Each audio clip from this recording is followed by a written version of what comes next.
Hinayaan na lamang ng 12 taong gulang na si Jacinto ang kanyang lola Rosalinda na tapusin ang pagpapakain ito sa mga manok na nasa likod ng kanilang bahay. Simula nang mamatay ang kanyang ina nung 5 taon pa lamang siya, ay ang lola Rosalinda na niya ang nag-alaga sa kanya. Ito na ang tumayo niyang ina at ama. Mahal na mahal ni Jacinto ang lola niya. Kaya naman, wala siyang ibang pangarap kundi ang makapagtapos ng pag-aaral upang magkaroon siya ng magandang trabaho. Nais niya na makaalis sila ng lola niya sa San Felipe at makapagsimula ng panibagong buhay sa ibang lugar. Gusto niya na maiparanas sa kanyang lola ang isang maginhawang buhay bago man lang sana ito pumanaw. Nang makarating si Jacinto sa loob ng kanilang bahay, ay agad siyang sumandok ng tsampurado. Maya-maya pa ay nakita niya na pumasok si Lola Rosalinda. Huminto ito sa kalendaryong nakasabit sa dingding na malapit sa may pintuan. Napansin niya ang pag-iling ng matandang babae. Naglakad na si Lola Rosalinda papunta sa kusina. Kumuha na ito ng tsampurado at umupo sa upuang nasa katapat ni Jacinto. Napansin niya ang pagkabahala sa mukha nito, kaya hindi niya napigilang magtanong. Lola, may problema po ba? Nakita ko kasi sa kalendaryo. Nakabilugan na naman pala ng buwan mamayang gabi. Ganun po ba? Ibig sabihin, magiging aswang na naman po ako? Bumuntong hininga si Lola Rosalinda bago tumingin kay Jacinto at matipid na ngumiti. Apo, ilang beses na nating nalampasan na ganito. Wala kang dapat na ikatakot. Nandito ako palagi para sa iyo, Apo. Pero Lola, paano po kung may mangyari na hindi natin inaasahan? Paano po kung masaktan kita? Alam kong hindi mangyayari yan. Naniniwala ako na kahit nasaan yung aswang ka, ay kilala mo pa rin ako. Isa pa, malakas ka, Jacinto. Mas malakas ka kaysa sa iniisip mo. At alam mo ba kung bakit? Dahil may puso kang mabuti. Ang pagiging aswang mo ay hindi kailanman magdidikta kung sino kang talaga. Lola, bakit po ba kasi ako naging ganito? Parang kahit kailan, hindi ako magiging normal kagaya ng mga kalaro at kaklase ko. Tumigil si Lola Rosalinda sa pagkain at hinawakan ang kamay ni Jacinto. Kaya mo yan, Apo. Lagi mong tatandaan, hindi kasamaan ang magwawagi kung pipiliin mong maging mabuti. Hindi na sumagot si Jacinto sa kanyang lola. Hinaplos niya ang mainit na mangkok ng tsampurado at pilit na inintindi ang mga sinabi ng kanyang lola. Sa kabila ng matatamis na salita nito, nanatili pa rin ang kaba sa kanyang dibdib dahil mamayang gabi, haharapin na naman niya ang madilim na bahagi ng kanyang pagkatao.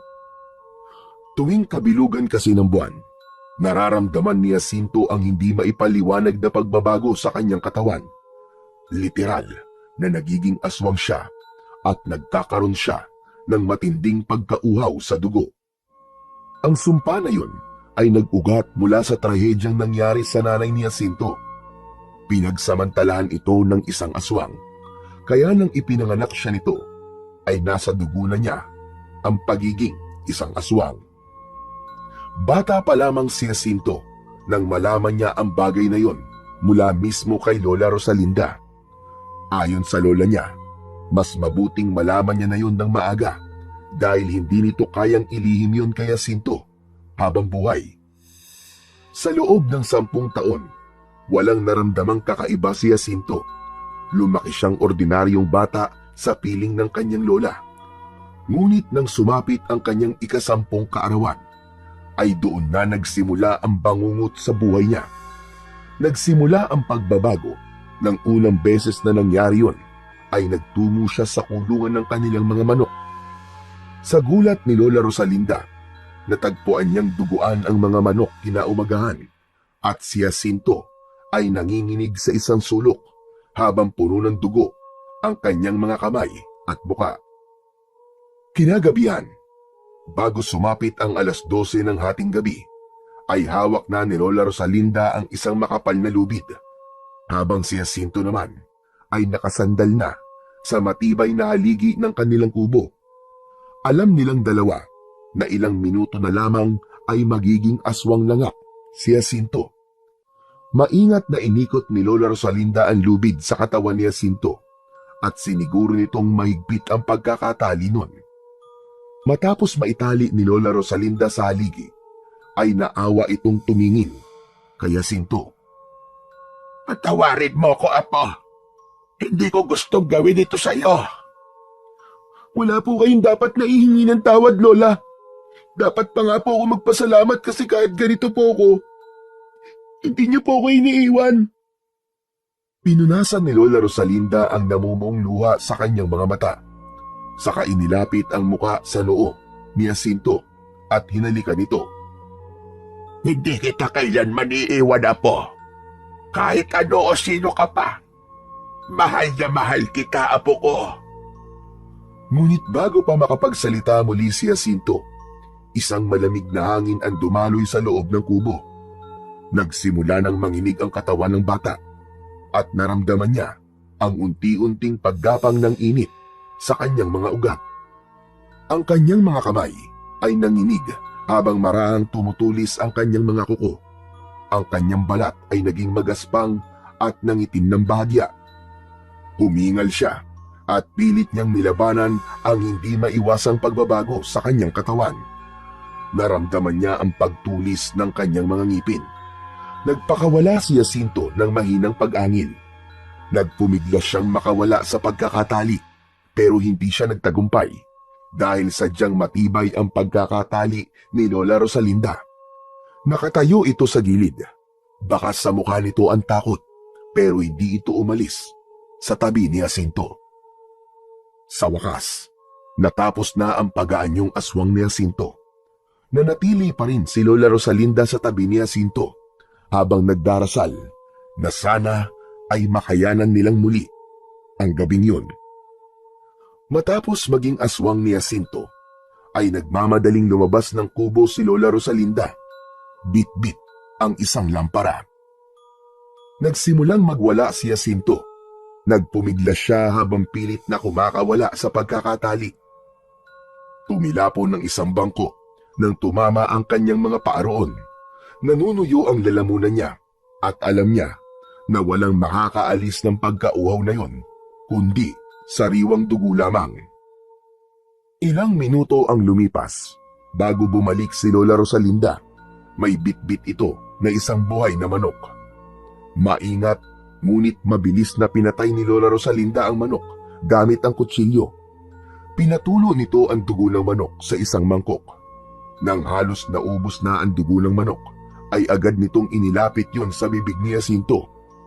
Uhaw na inubos ni Jacinto ang sariwang dugo ng manok na nasa mangkok. Matapos niyang maubos ang sariwang dugo, ay unti-unting kumalma si Jacinto. Nakita ni Jacinto si Lola Rosalinda na umupo sa isang sulok ng kubo habang may awang nakatingin sa kanya. Umaga na nang magising si Jacinto. Ang sinag ng araw ay unti-unting pumasok sa siwang ng dingding at bintana ng kanilang kubo. Agad niyang naramdaman ang bigat ng kanyang katawan, dulot ng pagod mula sa nangyari ng nagdaang gabi.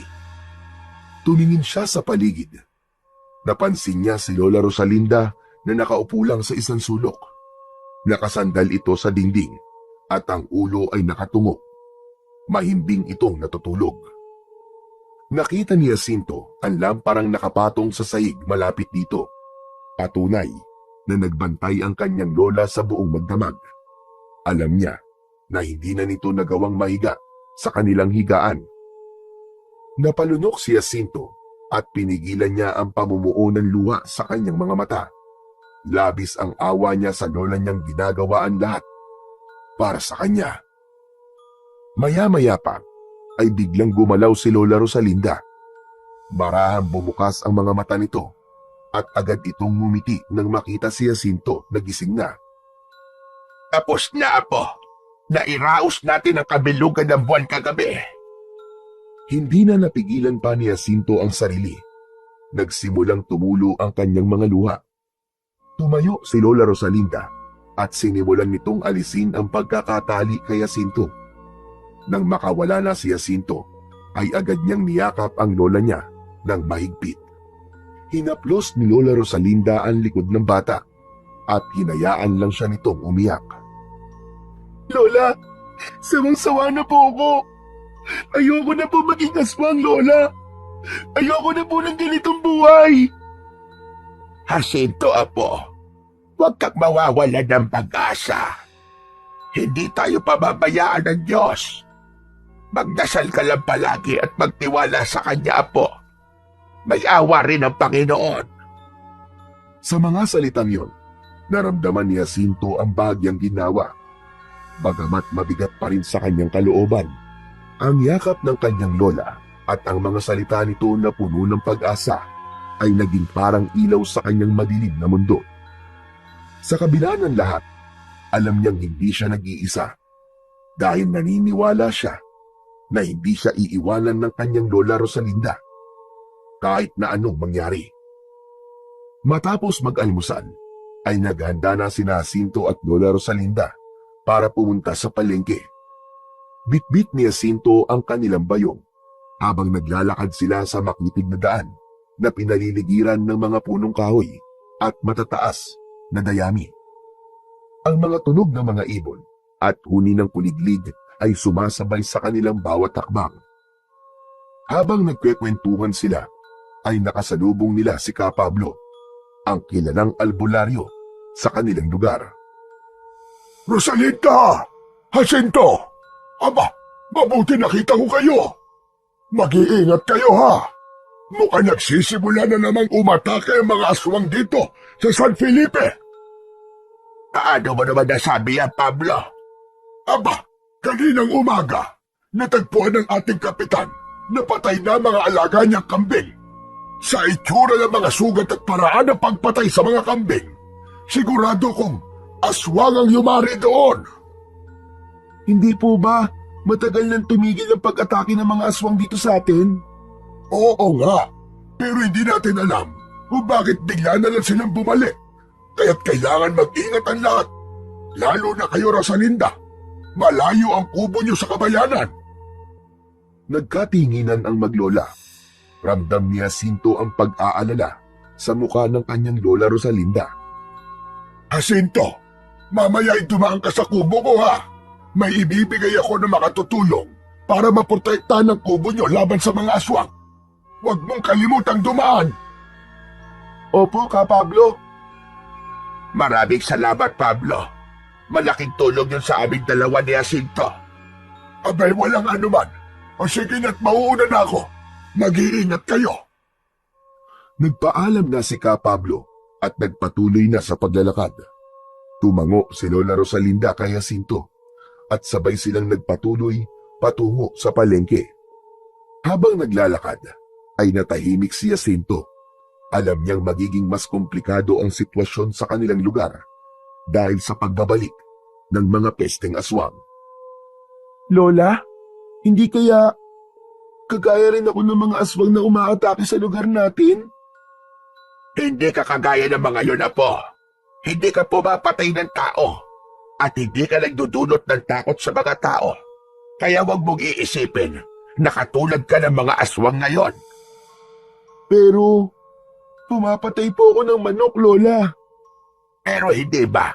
Ako ang pumapatay ng manok kasi ito at hindi ikaw. Pinapainom ko lang sa iyo ang dugo nun. Pero pinapatay niyo po ang mga manok para sa akin. Saka paano po kung kapag lumaki na ako, ay tuluyan na ako maging aswang? Yung tunay na aswang na pumapatay po ng tao. Baka kapag nangyari po yun, ay pumatay na rin po ako ng mga tao, Lola. Natatakot po ako. Malalim na huminga si Lola Rosalinda. Huminto ito sa paglalakad at bahagyang yumuko upang magpantay ang kanilang mga mata. Hinawakan ito sa balikat si Jacinto. Makinig kang mabuti sa akin, Jacinto, Apo. Hindi mangyayari yon. Gagawa tayo ng paraan. Hahanap tayo ng lunas. Hindi ko hahayaan na tuluyang kang makain ng sumpang yan. Kaya huwag kang mawala ng pag-asa, ha? Tandaan mo, Jacinto. May awa ang Diyos. Napabuntong hininga si Jacinto at tumango ng mahina kahit may bahid pa rin ng pag-aalala ang kanyang mga mata. Nagpatuloy silang maglakad at binaybay nila ang baku-bakong daan patungo sa palengke. Pinag-usapan pa rin nila ang tungkol sa posibilidad ng lunas. Huminto lang sila sa pag-uusap nang tuluyan na silang makarating sa palengke. Pagdating nila doon, ay inalis muna ni Jacinto ang lahat ng kanyang pangamba at tinulungan niya ang kanyang Lola Rosalinda sa pamimili. Ngunit sa likod ng kanyang isip ay naroon pa rin ang napakaraming katanungan na nagdudulot ng bigat sa kanyang dibdib. Nang makabalik na sina Jacinto at Lola Rosalinda sa kubo nila, mula sa palengke ay tinulungan ni Jacinto ang kanyang lola sa pag-aayos ng mga binili nilang gulay, utas at bigas. Maya-maya pa ay natigilan si Jacinto dahil biglang pumasok sa isip niya ang sinabi ni Ka Pablo kanina. Naku Lola, oo nga pala naalala ko. Pupunta po muna ako kay Ka Pablo. May ibibigay daw po siya sa akin na makakatulong sa atin para maprotektahan po ang bahay natin mula sa mga aswang. O sige apo, mag-iingat ka ha. Bilisan mo lang, bumalik ka kagad. Opo Lola, babalik din po ako kagad. Lumabas na si Jacinto at naglakad patungo sa kubo ni Ka Pablo. Nang makarating siya sa kubo ni Ka Pablo, ay nakita niyang nagbibilad ng isda ang matandang lalaki sa harapan ng bahay nito. Nang makita siya ni Ka Pablo, ay ngumiti ito sa kanya. Butit na padaan ka, Jacinto. Nakahanda na ang agimat na sinasabi ko. Inabot ni Ka Pablo ang isang maliit na pouch na yari sa tela at inilabas nito mula roon ang isang hugis triangulong agimat na yari sa kahoy. Makintab yun na parang nilagyan ng langis at may nakaukit na mga lumang simbolo. Isabit mo ito sa taas ng pintuan ng bahay nyo para walang aswang ang makapasok sa bahay nyo. Tinignan ni Jacinto ang agimat. Nagkaroon siya ng pag-aalinlangan na tanggapin yun nang iabot yun ni Ka Pablo sa kanya. Natakot siya na baka maapektuhan siya ng agimat dahil sa kanyang dugo bilang kalahating aswang. May problema ba, Jacinto? Oh, ito na ang agimat. Sa inyo na to ng lola mo. Huminga ng malalim si Jacinto bago niya tinanggap ang agimat na ibinibigay sa kanya ni Ka Pablo. Nakahinga siya ng maluwag nang walang nangyari sa kanya matapos niyang mahawakan ang naturang agimat. Maraming salamat po, Ka Pablo. Siguraduhin mo nakasabit yan sa may itaas ng pintuan nyo, ha? Sigurado ko na magiging madalas na ang pag-atake ng mga aswang dito sa atin. Kaya makabubuti kung meron tayong proteksyon laban sa kanila. Bango si Jacinto at inilagay ang agimat sa loob ng kanyang bulsa. Nagpasalamat muli siya bago nagpaalam kay Ka Pablo. Pagtalikod ni Jacinto ay bigla siyang napahinto at muling humarap kay Ka Pablo. Bakit? May nakalimutan ka ba, Jacinto? Akala ko ba'y uuwi ka na? Ka Pablo, pwede po ba ako magtanong sa inyo? Ano yun, iyo? Tungkol saan? Marami po ba kayong alam tungkol po sa mga aswang? Abay, oo naman, Jacinto. Ang tatay ko kasi ay kilalang antingero noon sa probinsya namin. Manunugis din siya ng mga aswang. Marami ako natutunan sa kanya tungkol sa mga aswang na yan. Itatanong ko rin po sana kung may paraan po ba para mawala po ang pagkaaswang ng isang tao. Abay, meron. Pero hindi basta-basta. Hanggat hindi pa nakakakain ng tao ang isang aswang, may pag-asa pang mawala ang pagiging aswang sa dugo niya. Pero kailangan nyo ng mahabang ritual. Nabuhayan ng loob si Jacinto. Napakapit siya sa agimat na nasa kanyang bulsa. Kaya niyo po bang gawin ang ritual na yon, Ka Pablo? Oo naman. Noon, may kakilala ko na nahawaan ng pagiging aswang. Ang akala niya ay wala na siyang pag-asa. Pero nagawa ko siyang tulungan. Mahirap ang proseso, oo. Pero nagtagumpay kami. Sandali lang. Bakit mo naman naitanong ang mga yan? May kilala ka bang aswang, ha? Bagyang nanlamig si Jacinto. Hindi siya handang ipahayag ang kanyang lihim kay Kapablo. Agad siyang umiling at pinilit na ngumiti. Wala po. Wala po, Kapablo. Naisip ko lang po ang mga tanong na yun kasi curious lang po ako eh. Bigla na lang po kasing umatake ang mga aswang dito sa lugar natin. Sige po, Kapablo. Aalis na po ako. Tinihintay na po ako ni Lola. Ganun ba? O sige. Kung may kailangan ka pa, dumaan ka lang dito ulit. Salamat po ulit, Kapablo. Mabilis na tumalikod si Jacinto at naglakad palayo sa bahay ni Kapablo. Habang naglalakad pa uwi, ramdam niya ang bahagyang paggaan ng bigat ng kanyang dibdib. Ang mga sinabi ni Kapablo ay nagbigay sa kanya ng munting pag-asa. Napagtanto niya na hindi pa huli ang lahat at may paraan pa pala upang mawala ang pagiging aswang niya. Nang makauwi na si Jacinto sa kanilang kubo, ay agad niyang inabot sa kanyang lola ang dala niyang agimat na ibinigay ni Kapablo. Lola, yun po yung sinasabi ni Kapablo na agimat para protektahan po ang bahay natin laban po sa mga aswang. Paano raw ba ito gagamitin? Sinabi po niya na kailangan daw po yan isabit sa taas ng pintuan. Kapag nakasabit na daw po yan doon, ay hindi raw po makakapasok ang mga aswang sa bahay natin. Sigurado pong protektado na tayo, Lola. Hindi na nag-aksaya ng oras si Lola Rosalinda. Kumuha ito ng maliit na pako at martilyo. Tumungtong ito sa maliit na bangko at bahagya nitong ibinaon ang pako sa itaas ng pintuan. Matapos yun, ay sinabit nito ang agimat doon. Bumaba na si Lola Rosalinda. Pagkatapos ay humarap kay Jacinto. Mabuti na lang at may kagaya ni Kapablo dito sa lugar natin na handang tumulong kahit walang kapalit. Sana nga ay magawa nitong protektahan tayo laban sa mga aswang. Lola, alam niyo po, may sinabi po si Kapablo kanina tungkol po sa mga aswang. Anong sabi niya tungkol sa mga aswang? Huminga ng malalim si Jacinto bago nagsalita. Sinabi po niya na may paraan pa raw po para mawala po ang pagkaaswang ng isang tao, lalo na po kung hindi pa po ito nakakakain ng tao. May ritual daw po na pwedeng gawin, pero mahaba at mahirap daw po ang proseso, Lola. Naisip ko lang po na baka pwede po tayong humingi ng tulong kay Kapablo para mawala naman po ang pagiging aswang ko. Hindi, Jacinto. Hindi tayo pwedeng lumapit kay Kapablo para sa ganyang bagay. Pero bakit naman po? May pag-asa pa po, Lola. Kung tutulungan niya tayo, baka mawala po itong sumpa sa akin. Lola, ayoko na po maging ganito. Ayoko na po maging aswang. Jacinto, apo, hindi mo kasi naiintindihan eh. Kapag nalaman ni Kapablo ang totoo tungkol sa'yo, baka kung ano pang isipin niya, abay baka mapahamak ka.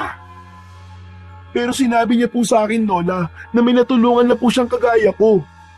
Alam po niya kung paano tanggalin po ang sumpa. Sigurado po ako na wala siyang gagawing masama sa akin at hindi niya po ako ipapahamak. Hindi tayo sigurado dyan, apo. Kapag nalaman niyang isa kang aswang, baka ituring ka niyang kaaway. Ayoko may mangyaring masama sa'yo. Sana naman ay naiintindihan mo ako, apo. Pero huwag ka mag-alala at pag-iisipan ko ang bagay na yan. Pero sa ngayon ay huwag muna. Nakikiusap ako sa'yo. Tumango na lamang si Jacinto. Kahit halata sa kanyang muka ang pagkadismaya. Naiintindihan niya ang desisyon ng kanyang lola. Ngunit mas matindi ang kagustuhan niyang mawala na ang pagiging aswang sa dugo niya. Kaya hindi naging maganda ang pakiramdam niya sa pagtanggi ni Lola Rosalinda na humingi sila ng tulong kay Kapablo.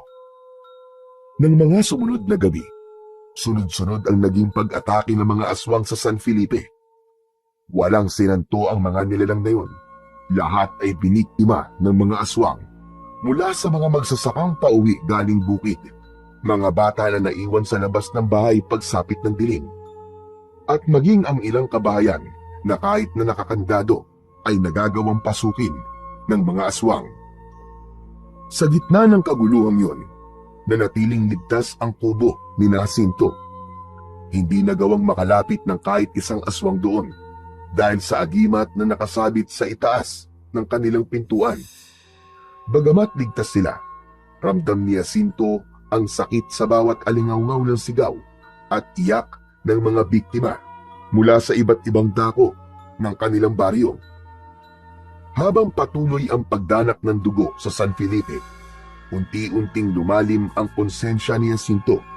Habang sila ng lola niya ay natutulog ng payapa sa ilalim ng proteksyon ng agimat, alam niyang marami ang walang ganong kaligtasan at proteksyon. Ang takot ay mabilis na bumalot sa buong baryo. Bawat pinto ay mahigpit na nakakandado bago pa man lumubog ang araw, at halos wala ng tao ang naglalakas ng loob na lumabas ng bahay pagkagat ng dilim. Ang mga kalye ng San Felipe ay naging tahimik pagsapit ng gabi. Para kay Jacinto, isa yung paalala na sa kabila ng kaligtasan nila ni Lola Rosalinda ay marami pa rin ang nagdurusa dahil sa mga nilalang na kagaya niya. Isang umaga, pagpasok ni Jacinto sa kanilang kubo, ay nakita niya ang kalendaryong nakasabit sa dingding. Lumapit siya roon upang alamin kung kailan ang susunod na kabilugan ng buwan. Napalunok siya at biglang bumilis ang tibok ng kanyang puso nang malaman niya na ilang gabi na lang pala ay magiging aswang na naman siya uli. Kahit maraming beses nang nangyayari yun, ay hindi pa rin sanay si Jacinto.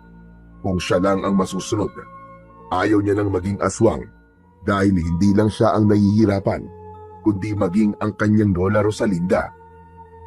Habang nakatingin sa kalendaryo si Jacinto, ay napansin siya ni Lola Rosalinda. Lumapit ito sa kanya at tinapik siya sa balikat. Jacinto, apo. Nakapag-isip-isip na ako. Ano po, Lola? Ano pong ibig niyo sabihin? Pumapayag na ako sa gusto mo mangyari. Hihingi tayo ng tulong kay Ka Pablo para mawala na ang pagiging aswang mo. Siguro nga ay wala na tayo mapagpipilian kundi ang magtiwala sa kanya. Talaga po? Talaga po, Lola? Pumapayag na po kayo? Oo. Hindi ko na kayang makita kang nahihirapan ako. Kung may paraan para mawala ang sumpang yan, ay kailangan gawin na natin sa lalong madaling panahon. Maraming salamat po, Lola.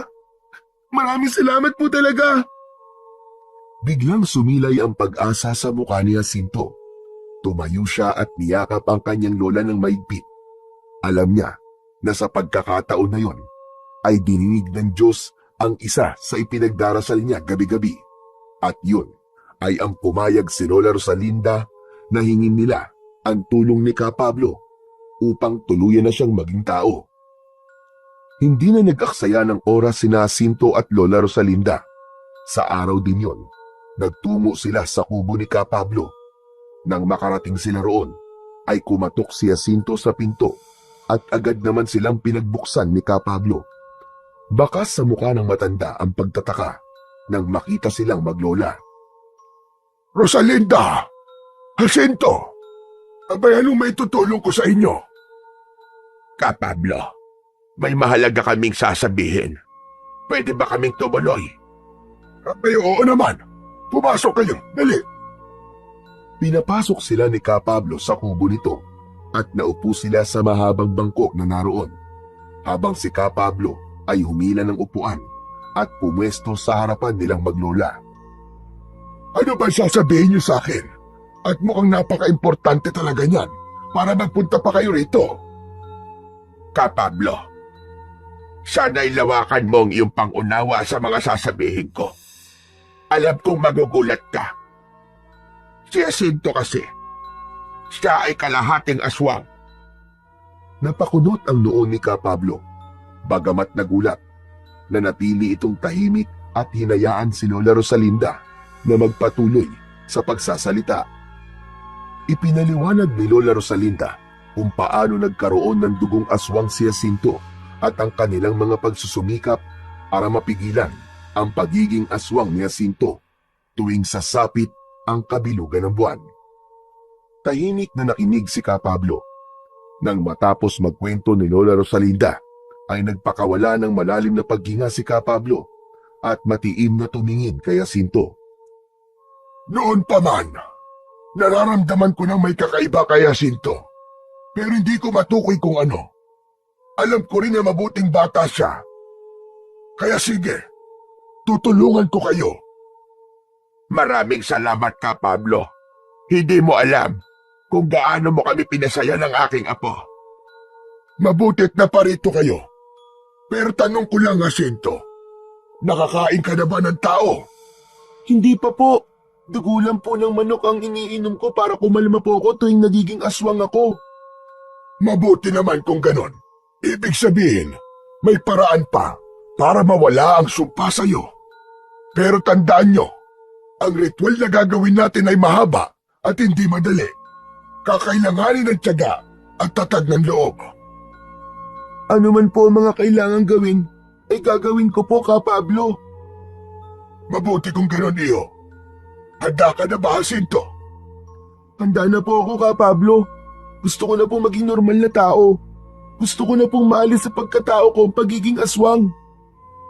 Tumango si Ka Pablo at sinimulan na nitong ipaliwanag ang mga susunod na hakbang na kanilang gagawin. Sa puntong yun, nagpasya na sila na simulan ang laban para sa kalayaan ni Jacinto mula sa sumpang ilang taon nang nasa kanyang dugo at pagkatao. Simula noon, ay sinimulan na kagad ni Ka Pablo ang proseso ng ritual upang alisin ang pagiging aswang ni Jacinto. Ginawa nila ang ritual sa bahay ni Jacinto tuwing gabi upang walang makaalam ng kanilang ginagawa. Gumamit si Ka Pablo ng mga sinaunang paraan at kagamitan sa ritual. Pinapalibutan ito ng puting kandila si Jacinto at pinapausukan siya ng insenso. Bawat gabi ng ritual ay nagdadasal si Ka Pablo at umuusal ng mga sagradong salmo. Nagbabasag din ito ng itim na itlog bilang bahagi ng ritual. Kahit napapagod at nangihina si Jacinto sa tuwing natatapos ang ritual, ay hindi siya nagreklamo sapagkat alam niya na magiging maganda ang kalalabasan ng lahat ng ginagawa nila. Makalipas ang 5 gabi, kinausap ni Ka Pablo si Jacinto. Anito ay malapit na nilang matapos ang ritual at isasagawa nila ang huling bahagi ng ritual sa kabilugan ng buwan. Kailangan daw nilang gawin yon habang nasa anyong aswang si Jacinto. Nangako naman si Ka Pablo kay Jacinto na ang gabing yon ay ang huling gabi na magiging aswang si Jacinto. Maluwaluwang nagpasalamat si Jacinto kay Ka Pablo dahil alam niyang malapit nang matapos ang paghihirap nila ng kanyang lola. Isang umaga, abala si Jacinto sa paglilinis ng kubo nila. Pinunasan niya ang mga lumang gamit sa isang sulok ng bahay. Matapos yun, ay winalisan naman niya ang sahig at habang ginagawa niya yon, ay biglang pumasok si Lola Rosalinda na galing sa palengke. Agad na napansin ni Jacinto ang pagkabahala sa mukha nito. Jacinto, iho, meron tayong problema. Ano po yun, Lola? May nagtanong sa akin kung totoo bang may agimat ang bahay natin na proteksyon laban sa mga aswang. Ano po sinabi niyo? Siyempre, tinanggi ko. At sabi ko sa kanila, wala tayong ganong klase ng agimat. Pero bakit hindi niyo po sinabi ang totoo? Huminga ng malalim si Lola Rosalinda at umupo sa isa sa mga lumang upuan. Apo, hindi mo ba naiisip kung ano maaaring mangyari kung malaman ng mga tao na may agimat tayo? Sigurado kung pag-aagawan nila ang proteksyon natin, ang agimat na ibinigay sa atin ni Ka Pablo ay para sa atin lamang. Abay, paano kung may magtangkang nakawin yon? Paano kung masaktan tayo dahil sa inggit ng iba? Sa bagay, tama po kayo, Lola. Mas mabuti nga pong walang makaalam ng tungkol sa agimat na meron ng bahay natin. Ang agimat na yun, Apo, ay isang biyaya. Pero maaari rin itong maging sumpa kung hindi natin iingatan. Kaya tandaan mo, Jacinto, huwag mong sasabihin sa kahit na sino ang tungkol sa agimat na ibinigay sa atin ni Kapablo. Opo, Lola, pangako po. Hindi ko pipagsasabi sa iba. Oo nga po pala, Lola. Mamayang gabi na pala ang huling bahagi ng ritual. Natigilan si Lola Rosalinda sa sinabing niya ni Jacinto. Maya-maya pa ay napangiti ito. Oo nga pala, no. Bilog na naman ang buwan mamayang gabi. Sa wakas, matatapos na rin ang lahat ng ito. Makakalaya ka na rin sa pagiging aswang, Apo. Kaya nga po pagkatapos po ng ritual mamaya, mawawala na po ang pagiging aswang sa dugo ko. Hindi na po ako magiging aswang uli. Pwede na po tayo mabuhay ng normal, Lola. Salamat sa Diyos. Sa wakas, Jacinto, makakabalik na tayo sa dati-dating buhay. Hindi mo na kailangan magtago o magtiis. At hindi ko na kailangan matakot na baka ano pang mangyari sa'yo kapag may nakaalam ng sikreto natin. Lumapit si Jacinto sa lola niya at naupo sa tabi nito. Hinawakan niya ang kamay ng matanda at matamis siyang ngumiti. Lola, salamat po sa pagtitiis niyo sa akin. Kung hindi po dahil sa inyo, hindi ko po ito malalampasan. Apo, kahit na ano pa man ang mangyari, nandito lang ako. Ang mahalaga, malampasan na natin ang pagsubok na ito.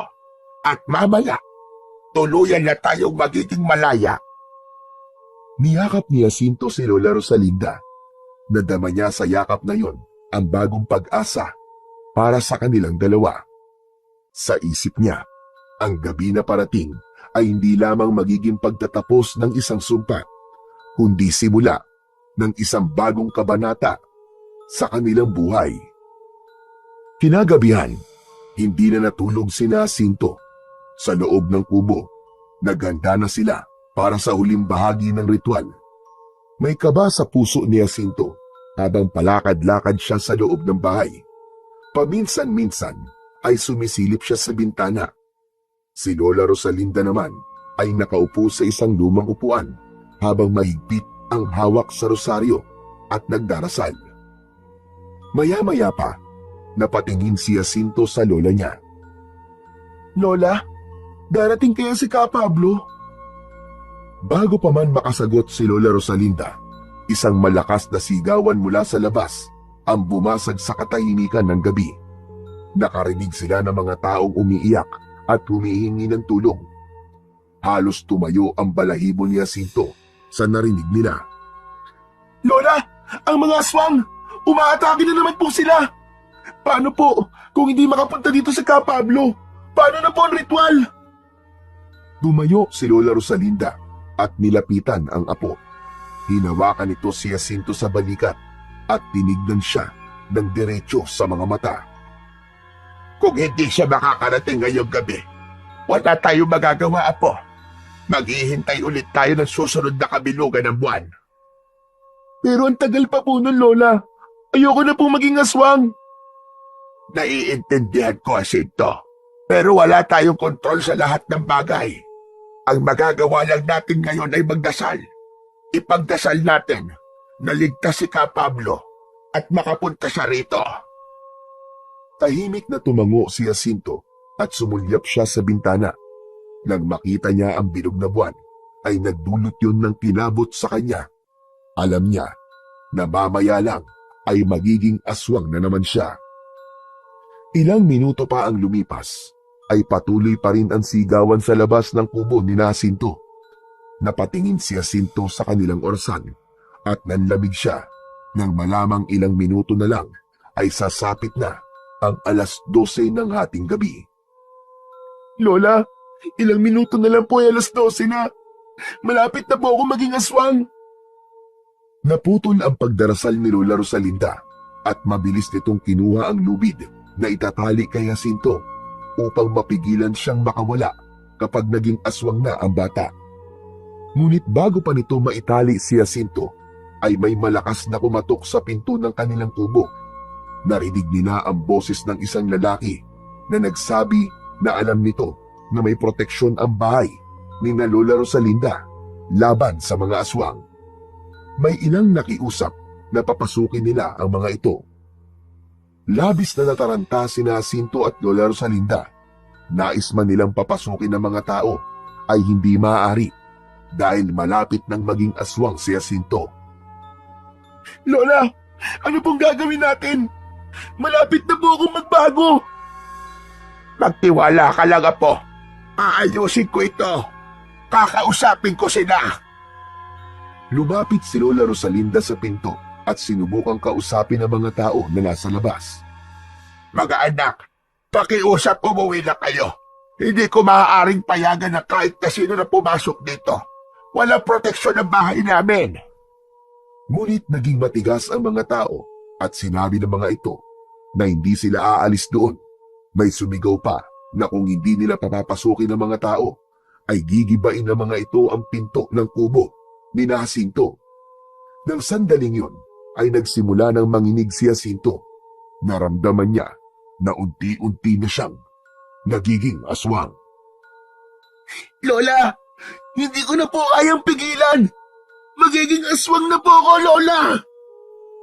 Biglang nabuwal ang pinto ng kubo at pumasok ang ilang tao na takot na takot. Haharapin sana ni Lola Rosalinda ang mga tao, ngunit tuluyan ang naging aswang si Jacinto. Napaatras ang mga tao sa gulat at takot nang masaksihan ng mga ito ang pagiging aswang ni Jacinto. Sa gitna ng kaguluhan, isang lalaki ang mabilis na dumampot ng itak at sumugod kay Jacinto. Ngunit naging mabilis ang pagkilos ni Jacinto. Bago pa man tumama ang itak sa kanya, ay nakaiwas siya at tumalon sa isang sulok ng kubo. Pakiusap, huwag niyo saktan ang apo ko. Hindi niya ginusto ito.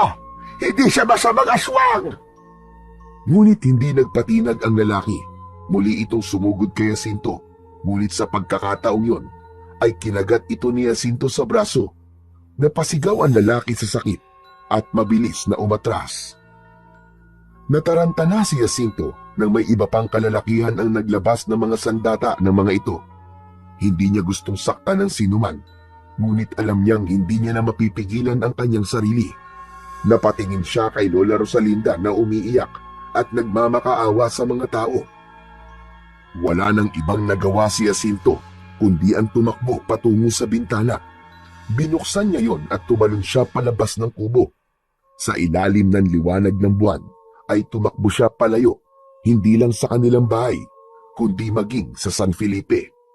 Hindi niya alam kung saan siya pupunta, ngunit alam niyang kailangan niyang lumayo upang hindi na makapanakit ng iba. Walang tigil na tumakbo si Jacinto nang walang patutunguhan. Pakiramdam niya ay patuloy siyang hinahabol ng mga taong galit na galit at takot sa kanya. Ang mga yabag niya ay dumadagundong sa katahimikan ng gabi, habang ang paligid ay nagiging mas makapal ang anino ng mga puno. Hindi niya namalayan na napasok na pala niya ang masukal na bahagi ng kagubatan. Sa gitna ng kanyang pagtakas, hindi napansin ni Jacinto ang nakausling ugat ng isang puno. Natapilok siya, nawalan ng balanse at bumagsak ng malakas sa mabatong lupa. Tumama ang kanyang noo sa isang malapad na bato. Naramdaman niya ang mainit-init na dugo na umagos mula sa sugat sa noo niya na nilikha ng aksidente na yon. Sinubukan niyang tumayo, ngunit unti-unting nanlabo ang kanyang paningin. Hindi nagtagal, tuluyang nilamon ng dilim ang kanyang paligid at tuluyan siyang nawalan ng malay. Umaga na nang muling magkamalay si Jacinto. Napagtanto niya na nakahiga siya sa isang papag na gawa sa kawayan. Luminga siya at nalaman niya na nasa loob siya ng isang kubo. Hindi pamilyar sa kanya ang bahay na yon, kaya nakaramdam siya ng takot. Dahan-dahan siyang bumangon, ngunit napahawak siya sa kanyang noo nang sumakit yon. Bumalik sa kanyang alaala ang nangyari kagabi. Muli siyang luminga sa paligid. Pero kahit na anong pag-iisip ang gawin niya, ay hindi niya kayang malaman kung nasan siya. Makalipas ang ilang minuto, ay biglang bumukas ang pinto. Pumasok ang isang lalaki na matangkad. Malapad ang balikat at may matitigas na ekspresyon sa muka. May mga peklat ito sa braso at maging sa mukha nito. Napaatras si Jacinto at sumiksik siya sa sulok habang nakatitig sa bagong dating. "Sino ka? Nasaan ako?" Kumalma ka lang. Wala kang dapat ikatakot. Hindi kita sasaktan. "Paano ako kakalma? Hindi kita kilala. Sino ka ba?" Ako si Lukban. Ako nakakita sa'yo kagabi sa gubat. Sugatan ka. Kaya dinala kita rito para gamutin. Hindi alam ni Jacinto kung paniniwalaan niya ang sinabi ng lalaki. Patuloy siyang nakatitig dito. "Bakit mo ako tinulungan? Anong kailangan mo sa akin?" Wala. Wala akong kailangan sa'yo. Sadyang kailangan mo ng tulong, kaya tinulungan kita. Kung gusto mong umalis, bahala ka. Pero hindi mo pa kaya sa lagay mo ngayon. "Nasaan po ako? Anong lugar po ito?" Nasa gitna ka ng kagubatan. Malayo na sa San Felipe, kaya ligtas ka rito. Tinitigan ni Jacinto ang lalaki. Hindi pa rin maalis ang kaba niya, ngunit parang may kakaibang katiwasayan siyang naramdaman sa presensya ni Lukban. Maaari na ba akong lumapit sa'yo? Napakurap si Jacinto. Hindi siya sigurado, pero sa huli ay marahan siyang tumango. Unti-unting lumapit si Lukban sa kanya at umupo sa gilid ng papag. Hindi nito inalis ang pagkakatitig dito sa kanya. Hindi na nakatiis si Jacinto at nagsalita na siya. "Teka, bakit mo ako tinitignan ng ganyan?" Anong pangalan mo? "Ako po si Jacinto." Bahagyang tumango si Lukban. May saglit na katahimikan bago ito muling nagsalita. Alam kong may dugong aswang ka, Jacinto. Hindi mo yun may pagkakaila sa akin. Nanlaki ang mga mata ni Jacinto. Kumabog ng malakas ang kanyang dibdib. Mabilis siyang tumalon mula sa papag at tumakbo papunta sa pinto. Hindi niya alam kung paano nalaman ni Lukban ang lihim niya. Pero isa lang ang naisip niya. Papaslangin siya nito dahil alam nito na aswang siya. Ngunit bago pa siya makalabas, isang mabilis na kilos mula kay Lukban ang pumigil sa kanya. Hinawakan nito ng maigpit ang kanyang braso. Hinila siya nito pabalik. Nagpumiglas siya, pero masyadong malakas si Lukban at wala siyang laban dito. Huwag kang matakot, bata. Wala akong balak na saktan o patayin ka. Hindi ba't yun naman ang ginagawa ng mga tao sa mga aswang? Pinapatay? Huwag ka mag-alala. Hindi kita papatayin. Dahil gaya mo, ay isa rin akong aswang, Jacinto. Napakurap si Jacinto at tumigil siya sa pagwawala. Nanlamig siya nang tignan niya si Lukban ng diretsyo sa mga mata nito. Tama ang narinig mo. Isa akong aswang. Ako ang pinuno ng mga aswang na naninirahan sa kagubatang ito. At kami rin ang umaatake sa San Felipe. Natuyo ang lalamunan ni Jacinto. Hindi niya alam kung ano ang kanyang mararamdaman ng sandaling yun. Nanatili siyang tahimik habang nakatitig kay Lukban. Hindi pa rin siya makapaniwala sa sinabi nito na ang lalaking nasa harapan niya ay isa ring aswang. At higit pa roon, ito ang pinuno ng mga nilalang na umatake sa San Felipe. Ramdam niya ang panlalamig ng kanyang katawan, pero nagpatuloy si Lukban sa pagsasalita. Tinulungan kita dahil alam kong isa kang aswang. Hindi ko pwedeng pabayaan ang kauri ko, lalo na't alam ko na maaari kang dumagdag sa puwersa ng aming samahan. Napakuyom ang kamao ni Jacinto. Hindi niya alam kung dapat ba siyang magpasalamat o matakot. Pero hindi niya mapigilan ang galit sa kanyang dibdib nang maalala ang sinapit ng kanilang baryo. Hindi niyo dapat pinapatay ang mga tao sa San Felipe o kahit saan lugar pa. Ginagawa lang namin ang natural na gawain ng mga aswang. Kailangan naming mabuhay. At ang laman at dugo ng tao ang pagkain namin. Ang pagkain natin. Kahit aswang ako, hindi ako kailanman pumatay ng tao. Dahil kalahati pa lang ang pagiging aswang mo. Hindi ka pa nagugutom sa dugo at laman ng tao. Dahil hindi pa buo ang pagkaaswang mo, Jacinto. Pero oras na tumungtong ka sa edad na 18, magbabago ang lahat. Nanlaki ang mga mata ni Jacinto. Mas lalo siyang nanlamig sa mga sinabi ni Lukban. Doon mo mararamdaman ang tunay na pagkauhaw na hindi maiibsan ng simpleng pag-inom ng dugo ng hayop. At kapag dumating ang araw na yon, papatay ka rin ng tao. Labis na nagimbal si Jacinto sa kanyang narinig. Napaatras siya. Gusto niyang takasan ang mismong katotohanang ibinunyag ni Lukban sa kanya. Ngunit aminado siya na malaki ang posibilidad na mangyari ang lahat ng sinabi ng pinuno ng mga aswang. Dahil sa wala nang mapupuntahan, nagpasya si Jacinto na manatili sa lugar ng mga aswang sa kabila ng matinding kaba at disgusto sa paligid niya. Sa araw-araw na kanyang pananatili roon, ay lalo siyang nababalot ng takot at pagkasuklam sa buhay na nakikita niya roon.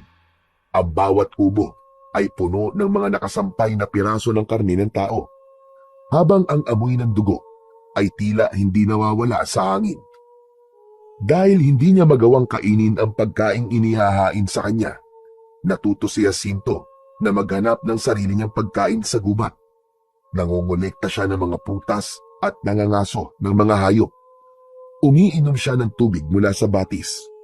Sa kabila ng kanyang pagsisikap, hindi maalis sa kanyang isipan ang baryo ng San Felipe. Ang mga alaalang naiwan niya roon at ang kanyang lola na walang kamalay-malay sa kanyang kinaroroonan.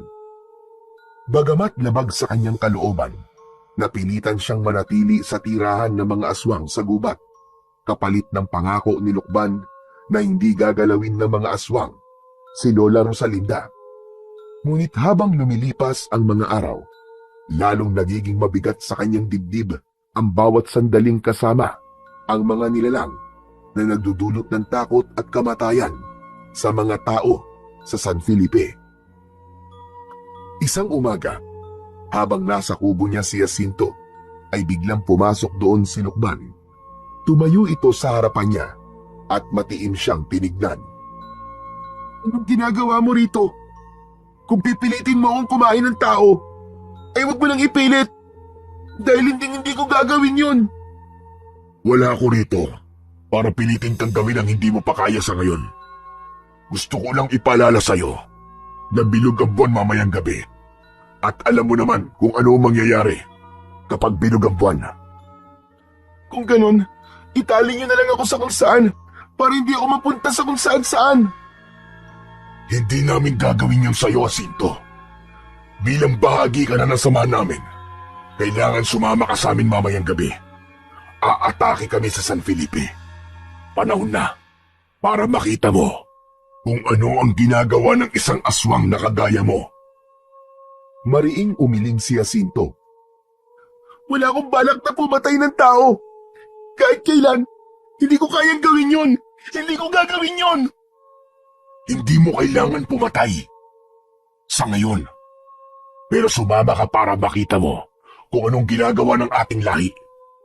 Darating ang araw na gagawin mo rin yun, Jacinto. Hindi mo maiiwasan ang pagkauhaw sa dugo ng tao at sa laman nila. Hindi mo matatakasan ang kalikasan mo. Ayoko, hindi ako sasama sa inyo. Dito na lang ako sa kubo. Walang problema. Pero kung ayaw mo sumama, wala akong magagawa kundi paalisin ka rito. Hindi ko kayang protekta ng isang tulad mo na hindi marunong sumunod sa mga patakaran ng sama na ito. Kung gusto mo mabuhay sa sarili mong paraan, bahala ka.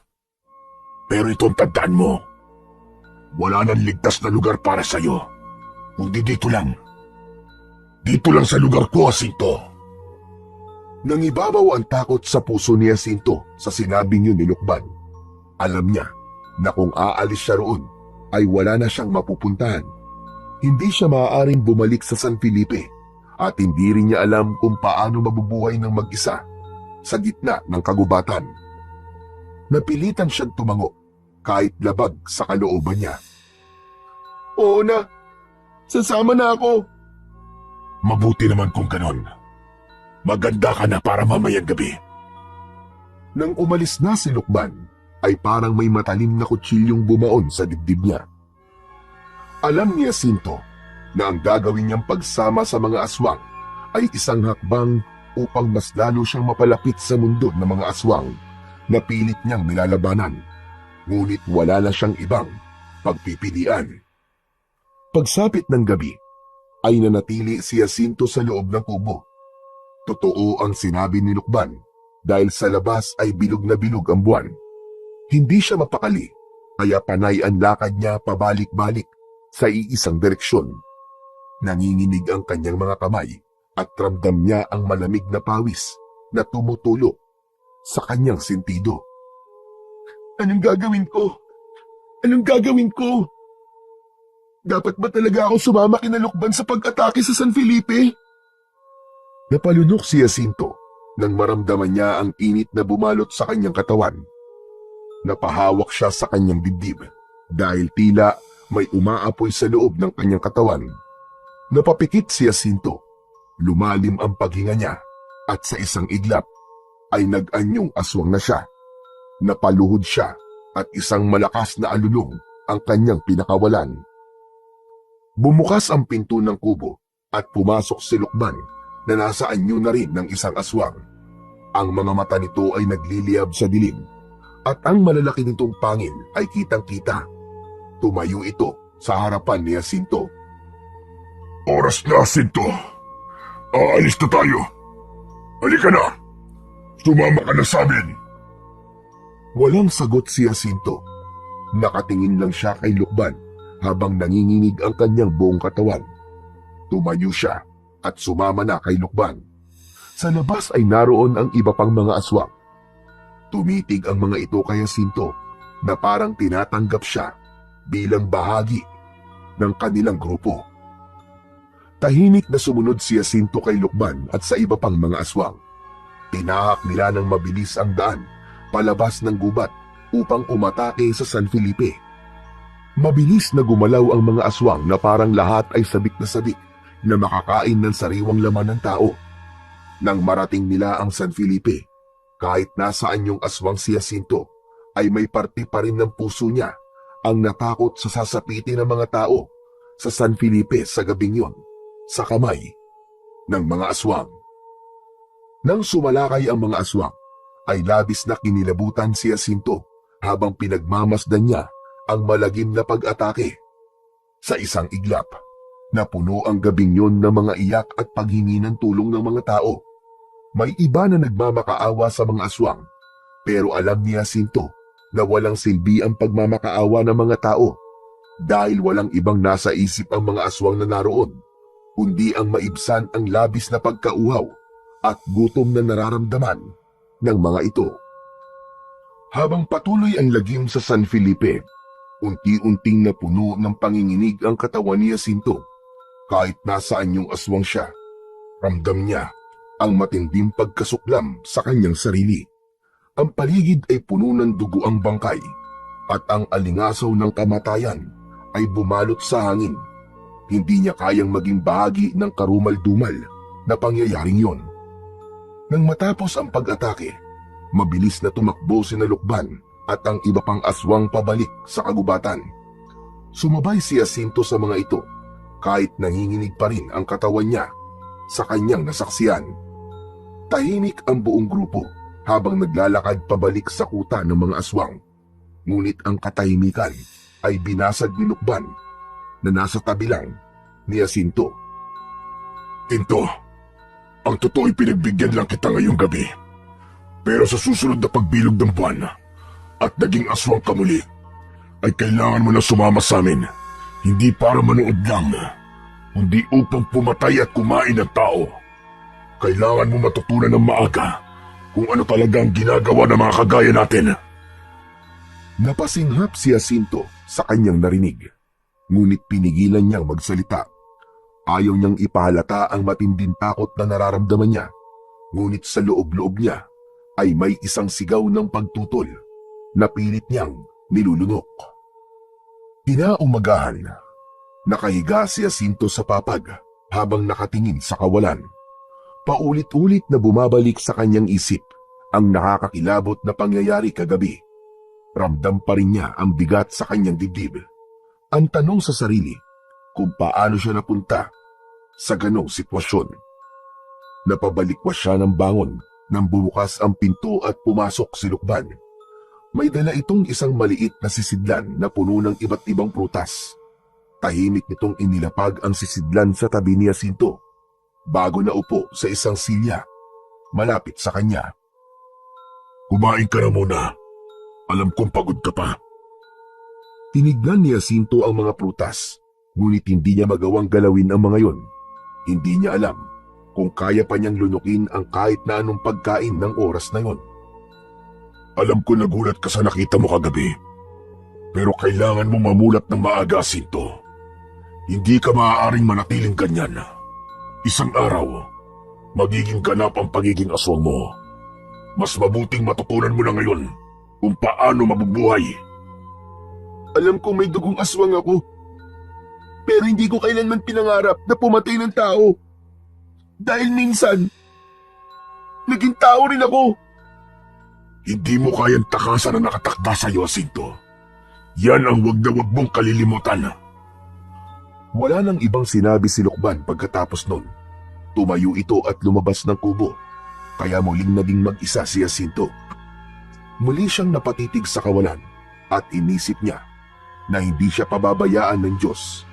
Naniniwala siya na may plano ang Panginoon sa kanya, kaya siya inilagay sa ganong uri ng sitwasyon. Nang makaramdam na ng gutom, ay kinain na ni Jacinto ang mga prutas na dala ni Lukban.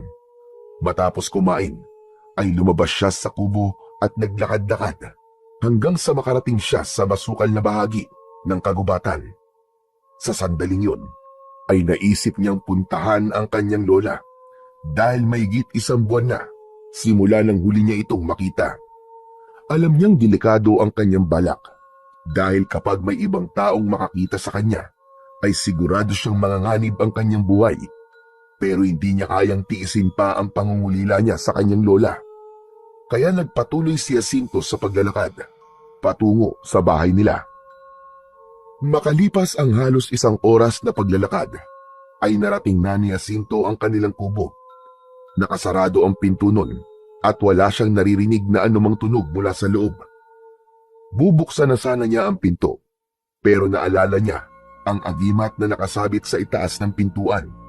Nagkaroon siya ng alinlangan dahil baka hindi siya makapasok dahil isa siyang aswang. Pero sa huli, sinubukan pa rin ni Jacinto na buksan ang pinto. Labis siyang natuwa nang nagawa niyang buksan ang pinto at makapasok siya sa loob ng kubo. Pinagmasdan ni Jacinto ang paligid ng kubo at nagtaka siya dahil wala ang agimat sa karaniwang kinalalagyan nun. Naputol ang pag-iisip niya nang biglang pumasok si Lola Rosalinda na may dalang isang basket ng mga gulay. Nang makita siya ng matanda, ay nabitiwan nito ang basket at mabilis siyang niyakap. Salamat sa Diyos! Buhay ka pa, Apo! Hindi makapagsalita si Jacinto. Naramdaman niya ang pag-agos ng luha sa kanyang mga mata habang yakap siya ng kanyang lola. Napagtanto niyang sa kabila ng lahat ng nangyari, naroon pa rin ang pagmamahal ng kanyang lola para sa kanya. Pagkatapos ng maigpit na yakapan, marahang hinawakan ni Lola Rosalinda ang mukha ni Jacinto. Kita sa mga mata nito ang pag-aalala at pangungulila sa kanya. Ano ba nangyari sa iyo, Apo? Sobra ako nag-alala sa iyo. Bagyang yumuko si Jacinto. Alam niyang hindi niya maaaring sabihin ang totoo sa kanyang lola dahil mas lalo lamang itong mag-aalala. May nakita po akong kubo sa kubat, Lola. Doon po muna ako tumira pansamantala. Marami naman po ako nakukuha ang pagkain sa gubat, kaya ayos lang po ako. Bumalik ka na rito sa bahay natin na po. Halos mamatay ako sa pag-aalala sa'yo. Hindi pa po pwede, Lola. Alam niyo po papatayin po ako ng mga tao kapag nakita po nila ako. Malungkot na tumango si Lola Rosalinda. Alam ni Jacinto na napagtanto ng lola niya na may katotohanan ang sinabi niya. Sandaling natahimik ang dalawa bago nagtanong si Jacinto. Kumusta naman po kayo rito, Lola? Hindi po ba kayo pinag-iinitan ng mga tao? Ayos lang ako, Apo. Hindi naman ako pinag-iinitan ng mga tao. Tinulungan ako ni Ka Pablo na magpaliwanag sa kanila. Mabuti naman po pala kung ganon. Pero nasan na po yung agimat sa pinto natin? Inaalis ko yun tuwing umaga at ibinabalik ko na lamang tuwing gabi. Malakas kasi ang pakiramdam ko. Nababalik ka para kung sakali man bumalik ka nang wala ako rito, ay gusto ko makapasok ka rito sa bahay natin. Nanlambot si Jacinto sa narinig. Muling nangilid ang luha sa kanyang mga mata. Mas lalo niyang napatunayan na mahal talaga siya ng kanyang lola. Kahit ano pang nangyari sa kanya, hindi ito tumalikod sa kanya. Ngunit naisip ni Jacinto na kahit nais niyang makasama ng mas matagal si Lola Rosalinda, ay hindi na siya pwedeng magtagal roon. Masyadong delikado para sa kanilang dalawa kapag may ibang tao na makakakita sa kanya. Lola, aalis na po ako. Huwag ka munang umalis, Apo. At kung maaari, dito ka na lang. Itatago kita sa mga tao. Hindi na po ligtas para sa ating dalawa kung mananatili po ako rito, Lola. Pero pinapangako ko po, babalik din po ako sa normal. Babalik din po sa normal ang buhay natin. Babalik po tayo sa dati. Gagawa po ako ng paraan. Sa ngayon po, kailangan po muna natin mabuhay nang hindi magkasama. Wala nang nagawa si Lola Rosalinda nang tumalikod si Jacinto at nagsimulang tumakbo palayo.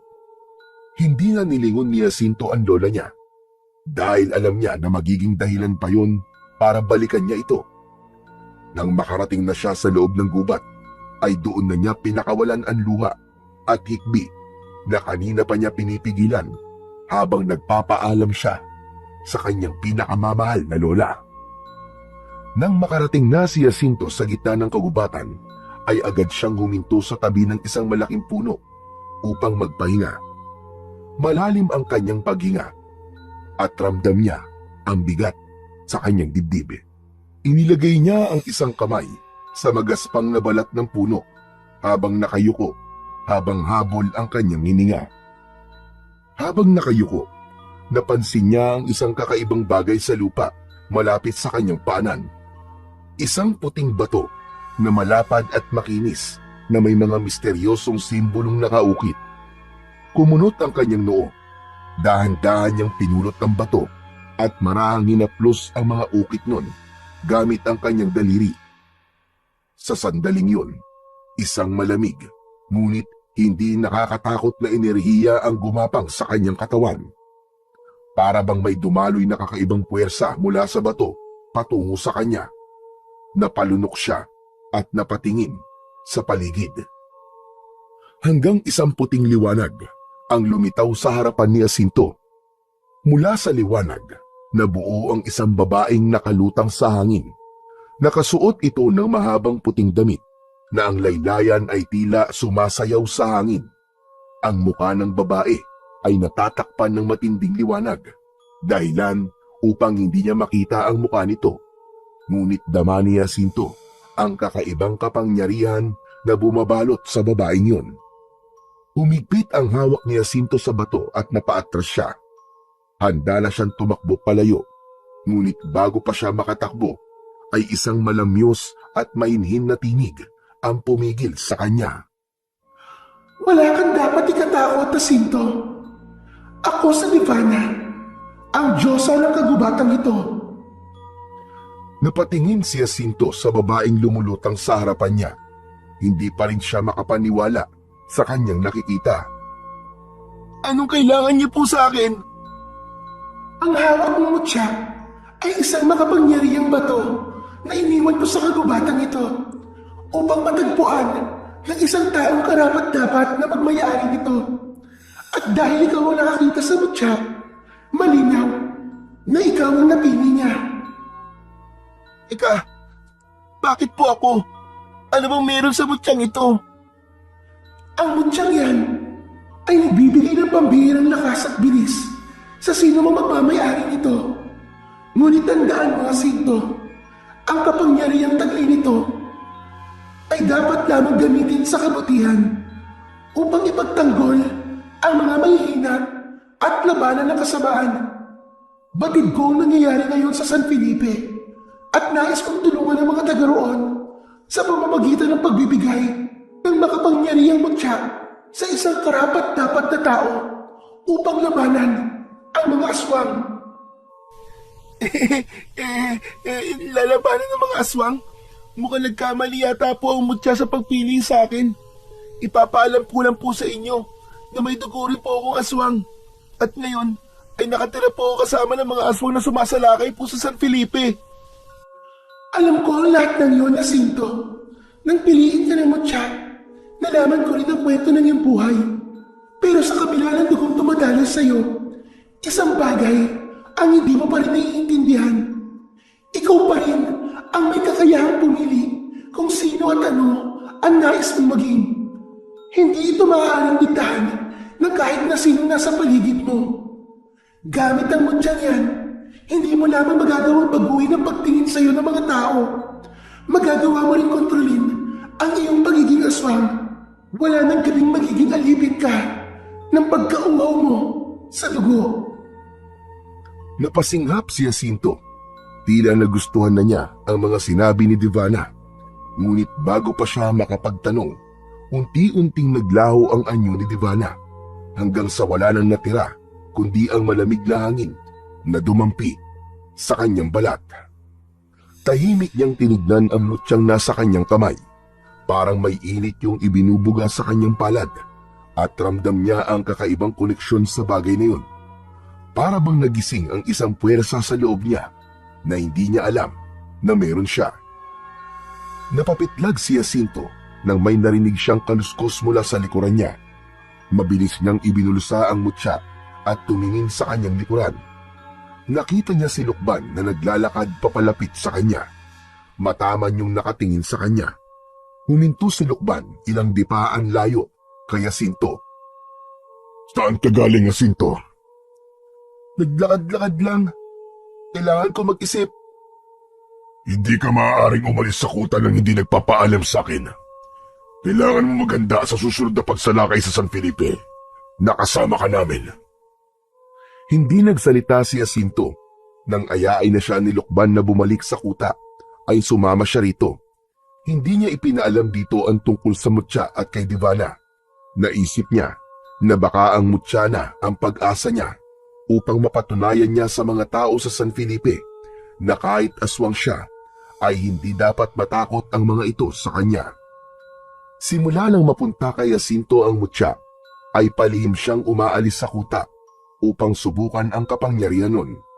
Sa gitna ng madilim at malawak na kagubatan, sinasanay niya ang kanyang katawan sa bagong lakas at bilis na binigay sa kanya ng mutya. Mula sa simpleng pagtakbo, napagtanto niyang kaya niyang gumalaw ng mas mabilis kaysa sa isang normal na tao kahit wala siya sa anyong aswang. Kapag ginamit naman niya ang kanyang buong lakas, kayang-kaya niyang patumbahin ang matitibay na puno ng isang suntok lamang. Ang kanyang pandama ay naging mas matalas. Nadarama na niya ang bawat paggalaw ng hangin at ingay sa paligid. Ngunit kung merong kapangyarihang taglay ang mutya na nais malaman ni Jacinto, yun ay ang kapangyarihan nitong kontrolin ang pagiging aswang niya. Yun nga lang, hindi pa niya yun masusubukan hanggang sa dumating ang sunod na pagbilog ng buwan. Isang gabi, habang nakasilip si Jacinto sa bintana ng kubo, ay nakita niya ang pag-alis ng mga aswang sa kuta. Alam niyang pupunta na naman ang mga yon sa San Felipe. Maya-maya, marahang bumukas ang pinto ng kanyang kubo at pumasok si Lukban. Tahimik itong lumapit sa kanya. Anong kailangan mo sa akin, Lukman? Hindi ka muna sasama sa amin ngayong gabi. Dito ka lang sa kuta. Hindi pa bilog ang buwan. Hindi ka pa magiging aswang. Anong gusto mong gawin ko habang wala kayo? Magbantay ka dito. Walang ibang aswang dito ngayon bukod sa'yo. Pero huwag ka mag-alala. Bihira namang may naliligaw sa kuta natin. Naiintindihan ko. Huwag ka mag-alala at hindi ako aalis dito sa kuta natin. At handa rin ako sumama sa inyo sa susunod na pagbilog ng buwan. Siguro nga, ay kailangan ko nang tanggapin na ito na ang aking kapalaran, ang maging katulad nyo. Napangiti si Lukman at waring natuwa sa sinabi ni Jacinto. Mabuti kung ganon. O sige, aalis na kami. Tumalikod si Lukman at lumabas ng kubo. Nang tuluyan ng mag-isa si Jacinto sa kuta, ay inilabas niya ang mutya mula sa kanyang bulsa. Bahagya yung nagliwanag na para bang meron yung sariling buhay. Pinagmasdan niya yun at inisip ang kapangyarihang taglay ng mutya at kung paano niya yon magagamit. Alam ni Jacinto na hindi maaaring wala siyang gawin ng gabing yon dahil wala ang mga aswang sa kuta. Yun na ang tamang pagkakataon upang simulan ang kanyang misyon. Gagamitin niya ang mutya upang ipagtanggol ang buong San Felipe laban sa mga halimaw. Ngunit napaisip siya kung paano niya yun magagawa nang hindi siya nakikilala ni Lukman at ng mga aswang. Mahigpit na hinawakan ni Jacinto ang mutya. Itinuon niya roon ang lahat ng lakas niya. Divana, kung naririnig mo ko, kailangan kita. Nagdaan ang ilang sandali bago bumalot ang malamig na siboy ng hangin sa paligid. Isang puting liwanag ang lumitaw sa harapan ni Jacinto at mula roon ay nabuo si Divana, ang Diyosa ng kagubatan. Ano ang nais mong malaman, Jacinto? Gusto kong lumaban sa mga aswang sa San Felipe sa gabing ito. Alam kong patungo si Lukman sa San Felipe. Hindi ko kayang pabayaan ang mga tao ron. Pero natatakot ako. Hindi ko alam kung paano ko to gagawin nang hindi ako nakikilala ni Lukman. Wala kang dapat na ipag-alala sapagkat ang mutyang yan ay ginawa upang labanan ng kasamaan. Wala ni isang aswang ang makakaalam kung sino ka. Sa kanilang paningin, isa kang nilalang na hindi nila matutukoy. Tanging ang mga taong nakakakilala lamang sa iyo ang makakakita ng iyong tunay na anyo. Napatingin si Jacinto sa mutya na sa sandaling yun ay kumikislap ng mas matindi. Huwag mo nang sayangin ang oras, Jacinto. Humayo ka na at simulan mo na ang iyong misyon. Maraming salamat po sa inyo, mahal na diwatang Divana. Unti-unting naglaho ang figura ng Diyosa at muling naging mag-isa si Jacinto sa loob ng kubo.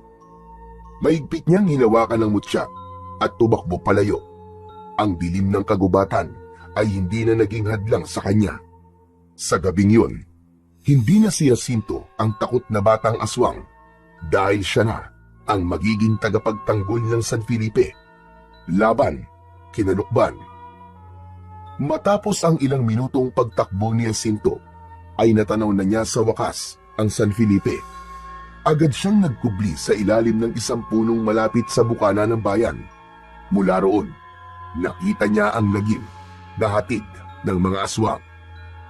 May isang lalaki na hinila mula sa kanyang bahay ng isang aswang habang ang kuko ng aswang ay nakatarak sa dibdib ng lalaki.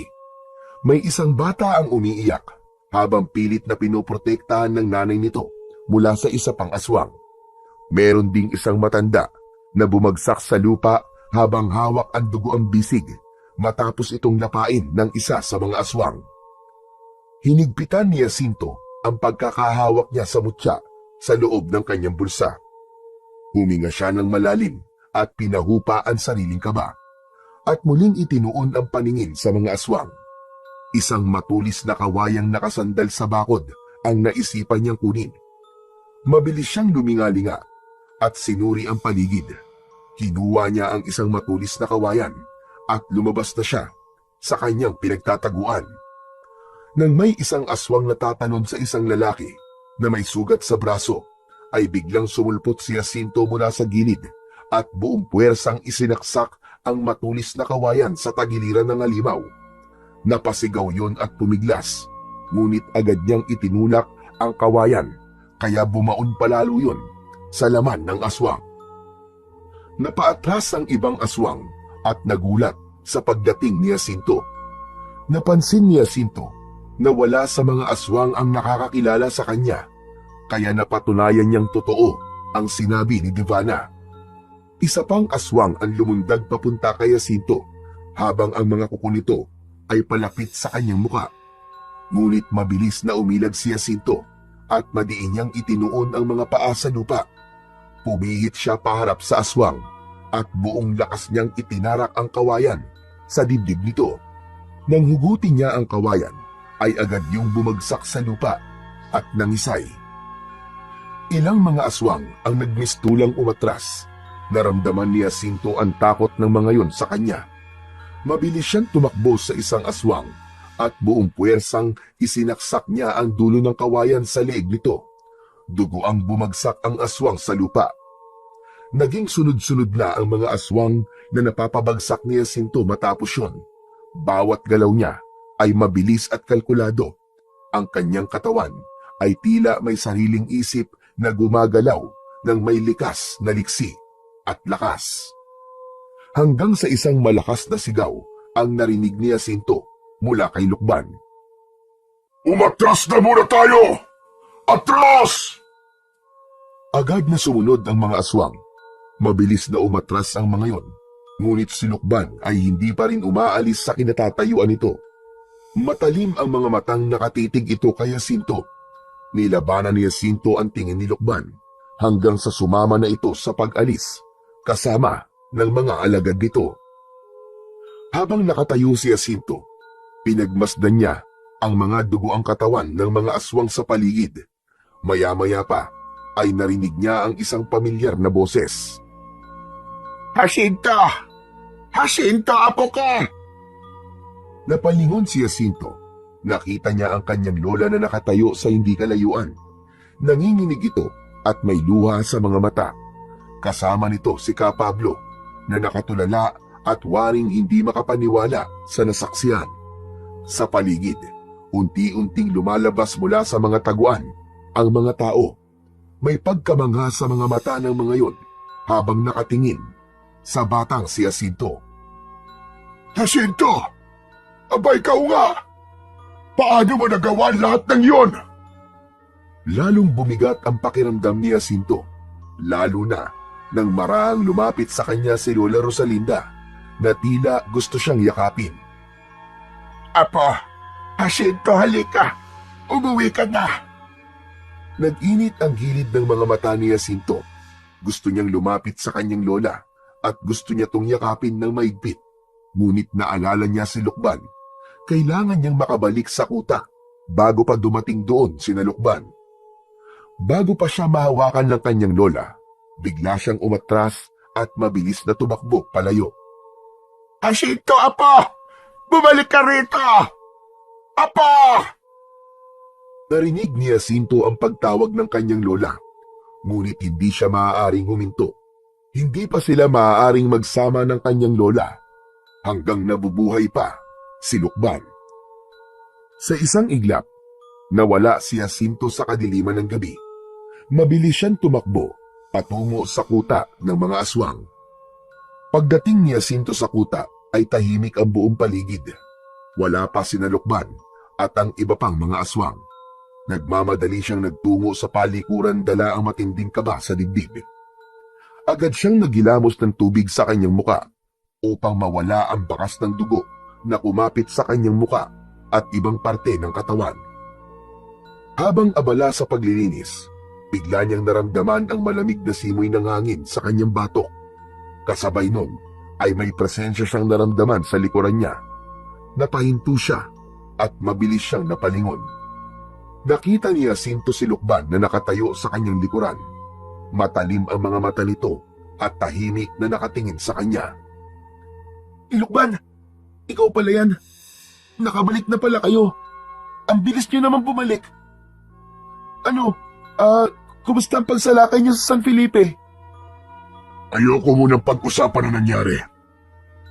Ganun ba? Walang problema. Bukas na lang natin pag-usapan. Bakit may dugo ka sa katawan mo? Saan mo nakuha yan?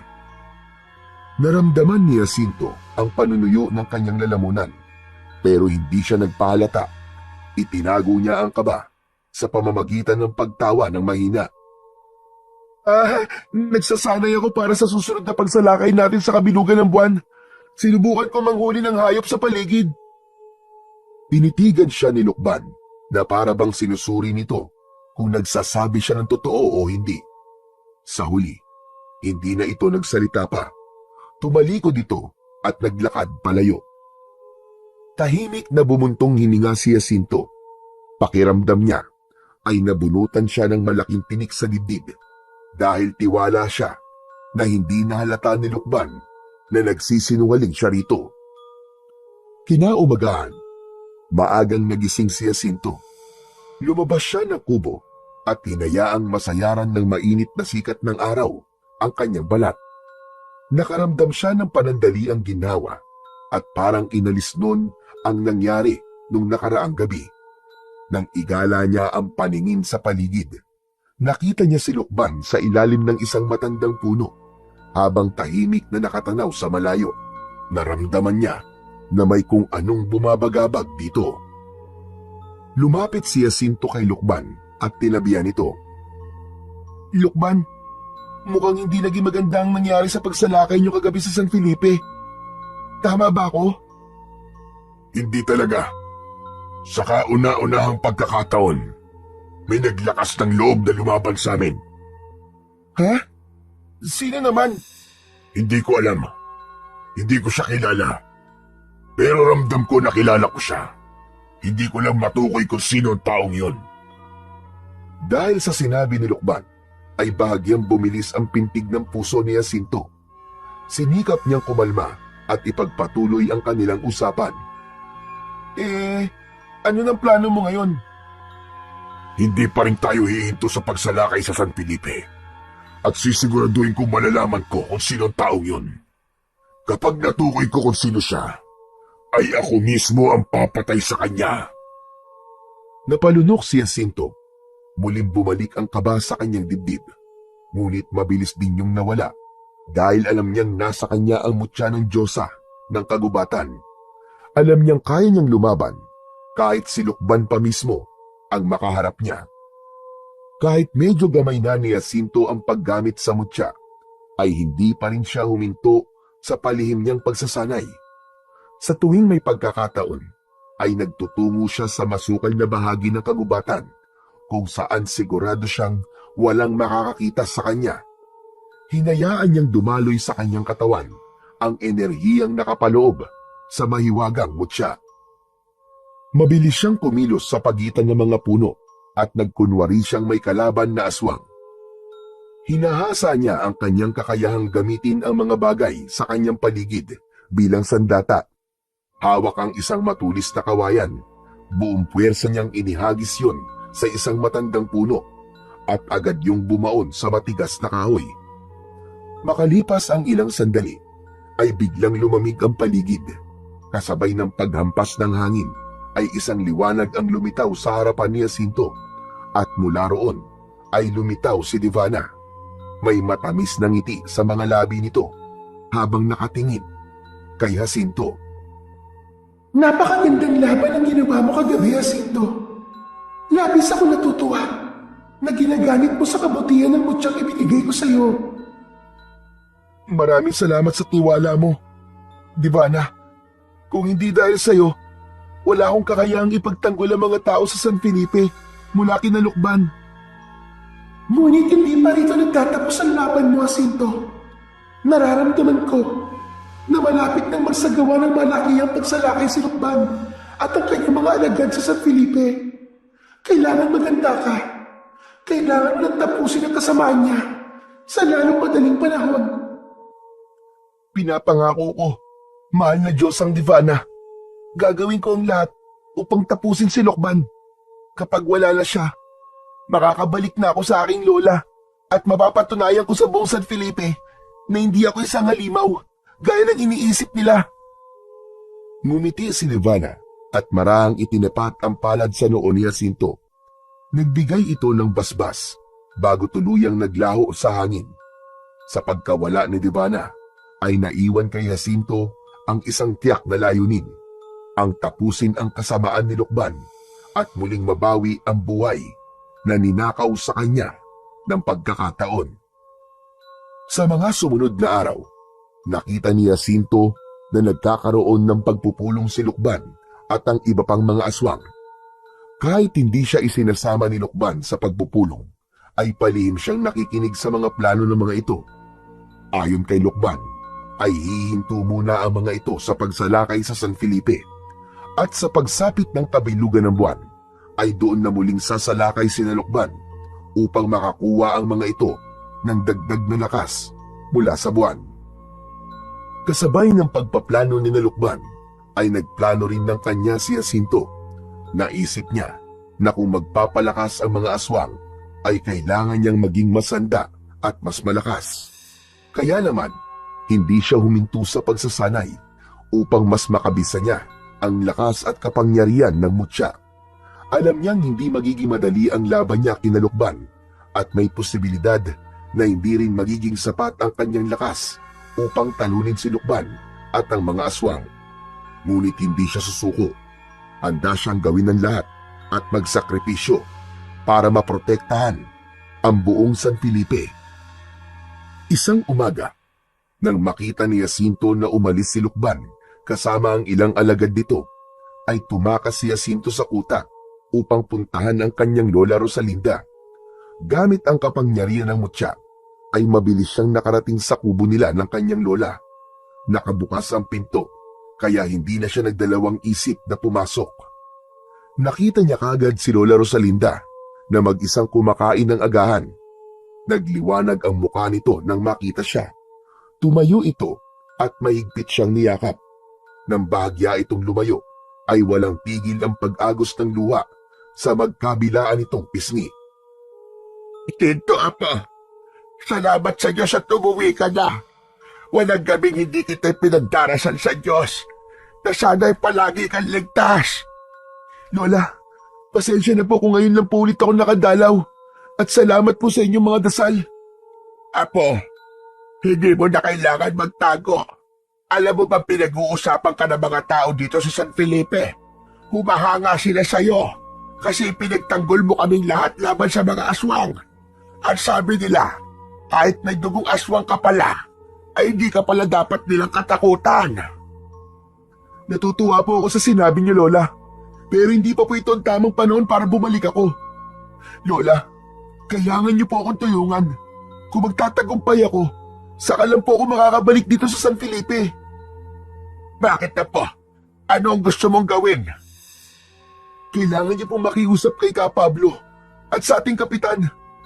Sabihin niyo po na maganda ang mga kayang lumaban sa nalalapit na kabilugan ng buwan at yung mga hindi kayang lumaban ay lumikas na sa ligtas na lugar.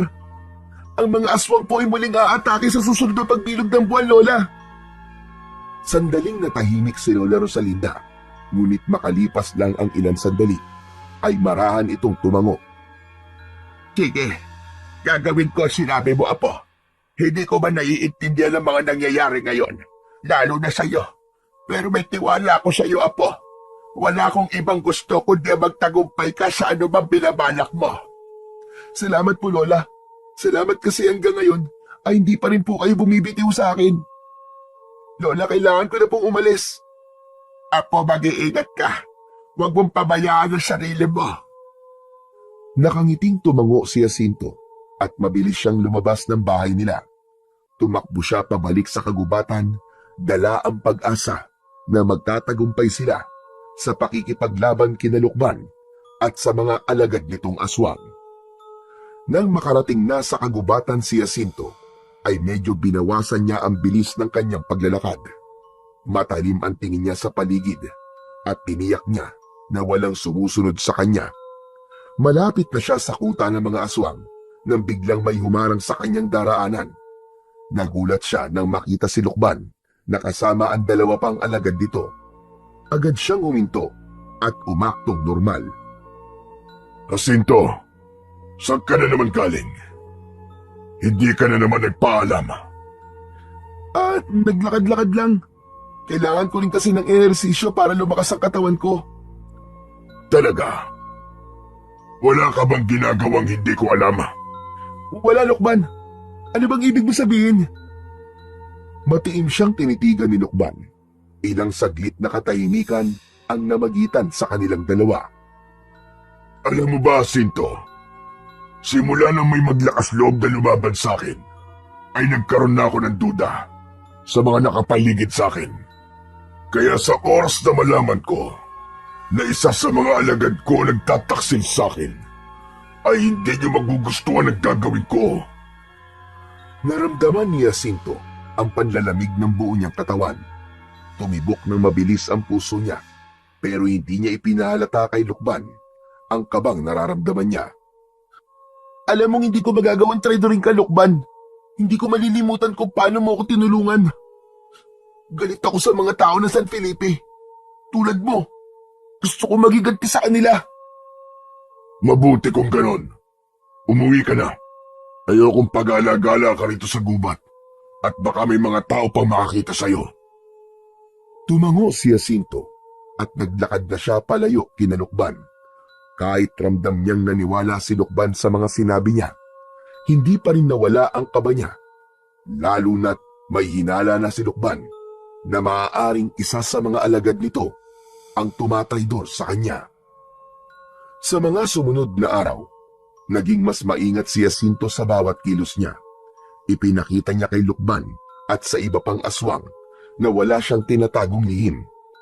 Lumahok siya sa mga pagpupulong, nakisama sa kanilang mga gawain, at pinanindigan niya ang galit na nararamdaman niya para sa mga tao ng San Felipe. Naramdaman niya na nawala ang paghihinala sa kanya ni Lukban, ngunit alam niyang hindi pa rin siya maaaring maging kampante.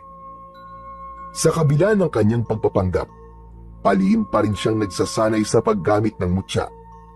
Tuwing may pagkakataon, ay sinasanay niya ang kanyang katawan at isipan at tinutuklas niya pa ang tunay na lakas ng mutya.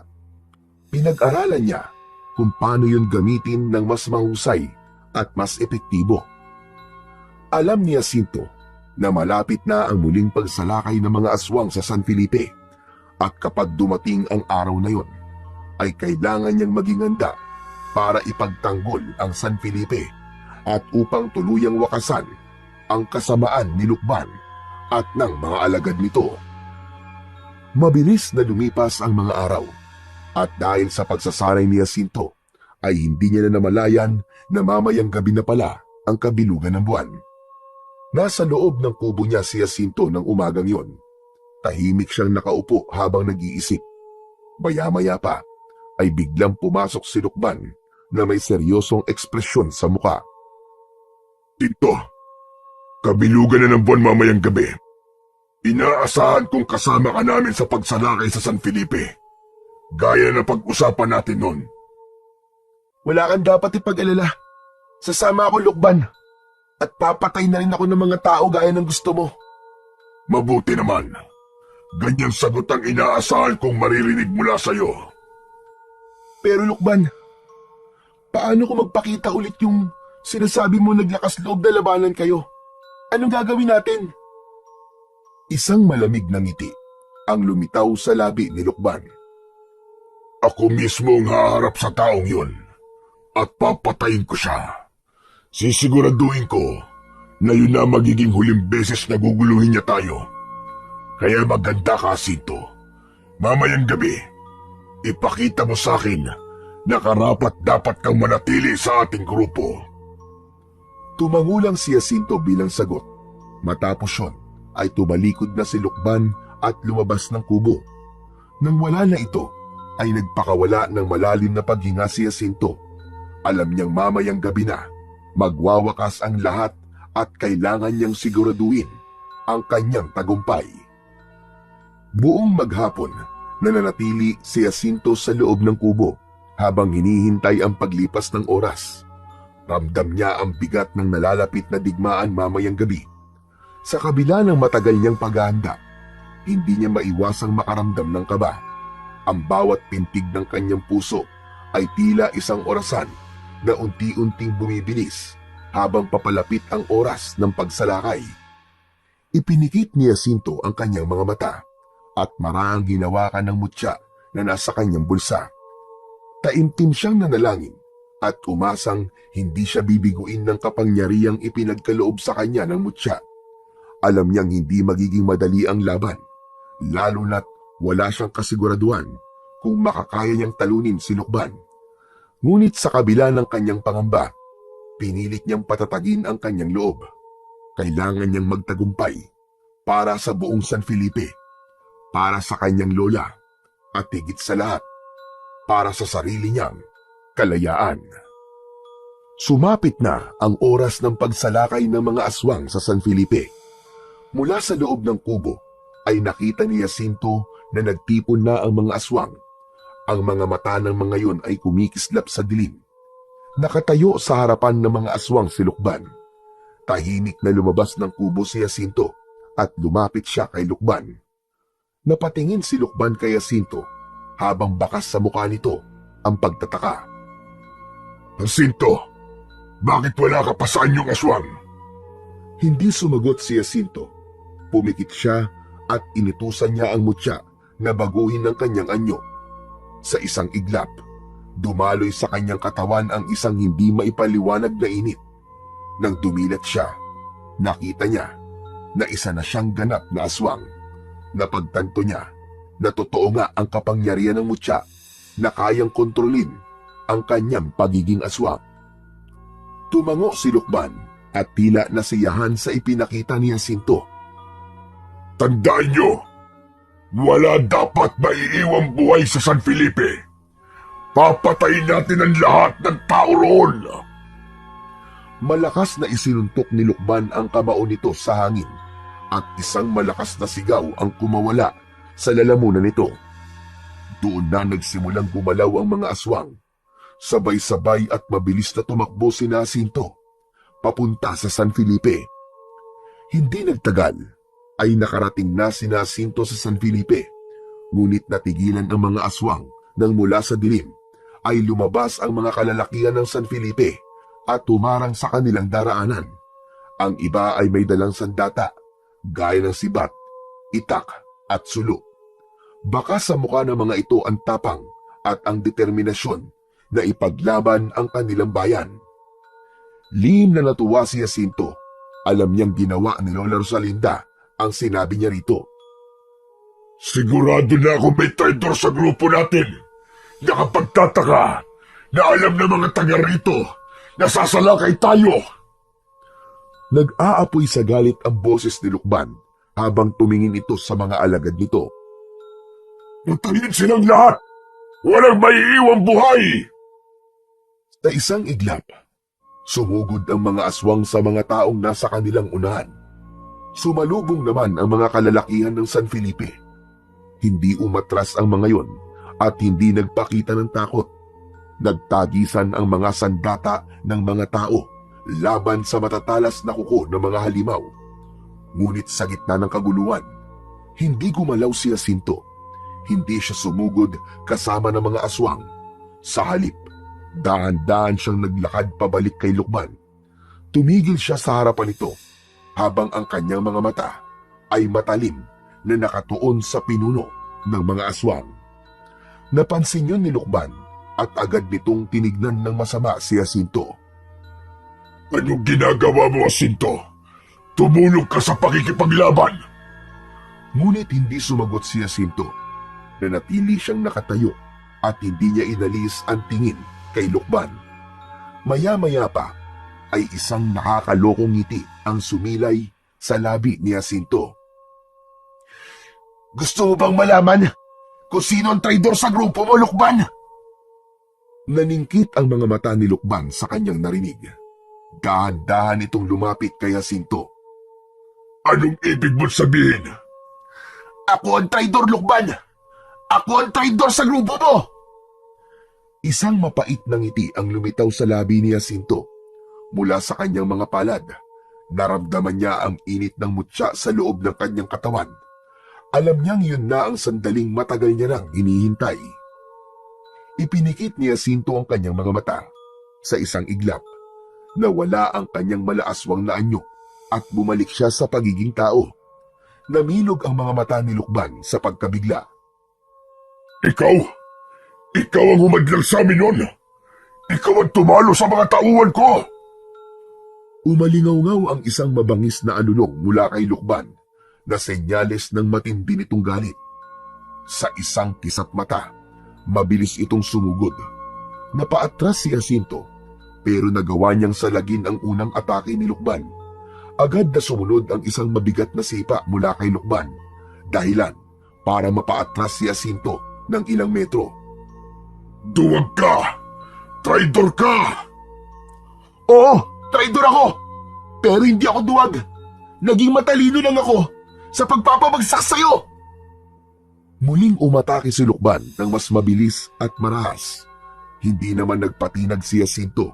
Inilagan niya ang mga pagkalmot ni Lukban at gumanti siya ng isang napakalakas na suntok na tumama sa tagiliran ni Lukban. Ngunit tila hindi man lang ito nasaktan. Mabilis nitong sinunggaban si Jacinto sa balikat at itinapon niya sa lupa. Napangiwi si Jacinto lang dahil sa sakit, pero hindi yun naging dahilan para sumuko siya sa kanilang laban. Mabilis siyang bumangon at sinipa si Lukban sa dibdib, at sa pagkakataong yun ay ito naman ang napaatras. Mula sa hindi kalayuan, biglang narinig ni Jacinto ang tinig ng kanyang lola. Jacinto, apa! Saluin mo tong itak! Napalingon si Jacinto kay Lola Rosalinda at sa isang iglap ay may lumipad na isang matalim na bagay patungo sa kanya. Agad niya yung sinalo. Maigpit niyang hinawakan ng itak at muling hinarap si Lukban. Nag-aapoy sa galit si Lukban nang makita si Lola Rosalinda. Bigla itong tumakbo papunta kay Lola Rosalinda. Sa tulong naman ng mutya, ay mabilis na naiharang ni Jacinto ang sarili sa kanyang lola bago pa ito malapitan ni Lukban. Napahinto si Lukban at nagtama ang kanilang mga mata na parehas na nag-aapoy dahil sa labis na pagkapuot. Hindi ko papayagang saktan ng kahit na sinong aswang ang lola ko. Nagngit-ngit si Lukban sa galit at muling sumugod. Dito na nagsimula ang tunay na sagupuan ng dalawa. Matinding pag-iwas, pagsalakay at pagdepensa ang ginawa ni Jacinto gamit ang itak. Mabilis si Lukban, ngunit mas mabilis si Jacinto dahil sa kapangyarihan ng mutya. Nagsalubong ang matatalas na kuko ni Lukban at ang matibay na itak ni Jacinto. Ilang beses sinubukan ni Lukban na pabagsakin si Jacinto, ngunit maliksi talaga si Jacinto at matagumpay niyang naiiwasan lahat ng pag-atake ni Lukban. Isang malakas na taga ng itak ang ginawa ni Jacinto na dumiretso sa balikat ni Lukban. Napasigaw ito ng dahil sa sakit at umatras ng bahagya. Ngunit hindi pa rin ito bumagsak. Sa halip ay mas lalo itong nagalit. Isa kang traidor, Jacinto! Isa kang taksil sa sarili mong lahi! Oo, kalahin niyo ako. Pero kailanman ay hindi ako magiging halimaw na pumapatay ng mga tao katulad niyo. Sa isang mabilis na galaw, ginamit ni Jacinto ang natitirang lakas ng mutya at lumundag sa ere. Hinawakan niya ng dalawa niyang kamay ang itak habang mabilis siyang bumubulusok papunta kay Lukban. Sa bilis niya ay hindi na nagawang makaiwas ni Lukban nang bumaon sa leeg nito ang talim ng itak. Isang malakas na sigaw ang lumabas mula sa bibig ng pinuno ng mga aswang na si Lukban bago tuluyang naputol ang ulo nito. Sabay na bumagsak sa lupa ang katawan at ang pugot nitong ulo. Napansin ni Jacinto na nagdulot ng matinding takot sa mga natirang aswang ang pagkamatay ng pinuno nila. Doon na isa-isang umatras ang mga aswang, ngunit hindi yun hinayaan ni Jacinto. Sa taglay niyang bilis at tapang, mabilis niyang hinabol ang mga tumatakas na aswang at gamit ang kanyang dugoang itak ay isa-isa niyang pinaslang ang mga yon. Dahil sa nakita ng mga kalalakihan ang tapang ni Jacinto, ay lalong lumakas ang loob ng mga ito. Naging madugo ang digmaan ng mga tao laban sa mga aswang. At hindi nagtagal ay isa-isang bumagsak ang mga aswang hanggang sa tuluyan ng maubos ang mga ito. Matapos ang matinding labanan, isang malakas na sigaw ng tagumpay ang sumabog mula sa mga tao ng San Felipe. Napuno ng kagalakan at pasasalamat ang buong bayan at lahat ay lumapit kay Jacinto upang magpahayag ng kanilang paghanga at pasasalamat. Lumapit si Lola Rosalinda kay Jacinto habang ang mga mata nito ay luhaan. Hindi ito nagsalita at yumakap na lang ito ng mahigpit sa kanya upang ipadama ang labis itong kasiyahan sa tagumpay na kanilang nakuha ng gabing yun. Makalipas ang ilang araw, ay unti-unting bumalik ang katahimikan sa buong San Felipe. Wala nang takot sa mga mata ng mga tao tuwing nakikita ng mga ito si Jacinto sa kalsada. Malaya na siyang nakikipagsalamuha sa ibang mga bata at sa ibang mga tao dahil alam na ng lahat na kahit na may dugong aswang siya ay mabuti ang kanyang puso at hindi siya dapat katakutan. Isang umaga, dinala ni Lola Rosalinda si Jacinto sa ilog na nasa dulo ng San Felipe upang magpiknik. Ang malinaw na tubig ay kumikislap sa ilalim ng sikat ng araw at ang mayayabong na puno ay nagbibigay ng lilim sa kanilang inuupuan. Napakasaya ko, Apo. Malaya ka na mula sa takot at galit ng mga tao. Hindi mo na kailangan magtago tuwing kabilugan ng buwan. Masaya rin po ako, Lola. Sa unang pagkakataon po, hindi ko na po kailangan mag-alala na baka ituring akong isang halimaw. Napakasarap po sa pakiramdam. Natanggapin ako ng buong puso ng lahat ng tao na nasa paligid ko. Ngunit hanggang ngayon, Apo, ay hindi ko pa rin lubos maunawaan kung paano ka naging napakalakas at napakabilis nung lumaban ka kay Lokban. Baka pwede mong sabihin sa akin ngayon kung paano yun nangyari, Apo. Sa pagkakataon na yon, inilabas ni Jacinto ang mutya mula sa kanyang bulsa. Napatingin si Lola Rosalinda sa mutya na may halong pagtataka. Ito po, Lola. Ito po ang nagbigay sa akin ng lakas. Natagpuan ko po ito noon sa kagubatan. Pagmamay-ari po ito ng Diyosa ng kagubatan na si Divana. Ang sabi po niya, iniwanan niya po ito sa gubat upang matagpuan ng taong karapat-dapat na magmamay-ari nito. Ito rin po ang dahilan kung bakit po nakokontrol ko ng pagiging aswang ko, Lola. Isang kakaibang biyaya ang napunta sa iyo, Apo. Ngunit tandaan mo, ang tunay na lakas ay hindi lamang nagmumula sa kapangyarihan, kundi sa tapang at kabutiang loob na meron ka. Ngumiti si Jacinto at mahigpit na hinawakan ang mutya. Alam niyang hindi lang ang mutya ang dahilan ng kanilang tagumpay, kundi pati na rin ang pagmamahal ng kanyang lola para sa kanya. Habang patuloy ang pag-uusap ni Jacinto at Lola Rosalinda, ay natanaw ni Jacinto si Divana sa kabilang panig ng ilog. Nakangiti yun sa kanya at kumakaway. Maya-maya pa ay tumalikod si Divana at nagsimulang maglakad papasok sa kagubatan. Naramdaman ni Jacinto na nais ni Divana na sundan niya ito. Sandali lang po, Lola. May pupuntahan lang po ako. Saan ka ba pupunta, Apo? Basta po, mamaya ko na lang po sasabihin pagbalik ko. Mabilis lang po ako, promise. Agad na tumayo si Jacinto at hindi na hinintay ang sagot ng kanyang lola. Tumawid siya sa ilog at sinundan si Divana. Makalipas ang ilang sandali, ay huminto si Divana at humarap kay Jacinto. Mabuti na lang po, mahal na Diyosa, at nagpakita po kayo sa akin. Salamat po sa lahat ng ginawa niyo para sa akin at sa pagtitiwala niyo po sa akin ng mutya. Hindi mo kailangan magpasalamat, Jacinto. Nais ko lang na magtagumpay ka sa iyong misyon. At dahil tapos na ang mission ko sa San Felipe, ibabalik ko na po sa inyo, Mutya. Hindi mo na kailangan ibalik sa akin ang mutya, Jacinto. Ibinigay ko sa iyo ito upang maging bahagi ng iyong buhay. Habang buhay na ito magiging sa iyo, Jacinto, mawawalan lamang ito ng kapangyarihan kung gagamitin mo sa kasamaan at kasakiman. Kung ganon, bakit po kayo nagpakita sa akin ngayon? Ang akala ko po kasi kukunin niyo na po sa akin ang Mutya. Nais ko lang na magpaalam, Jacinto. Nakita ko na kaya mo nang gamitin ang mutya nang walang gabay ko.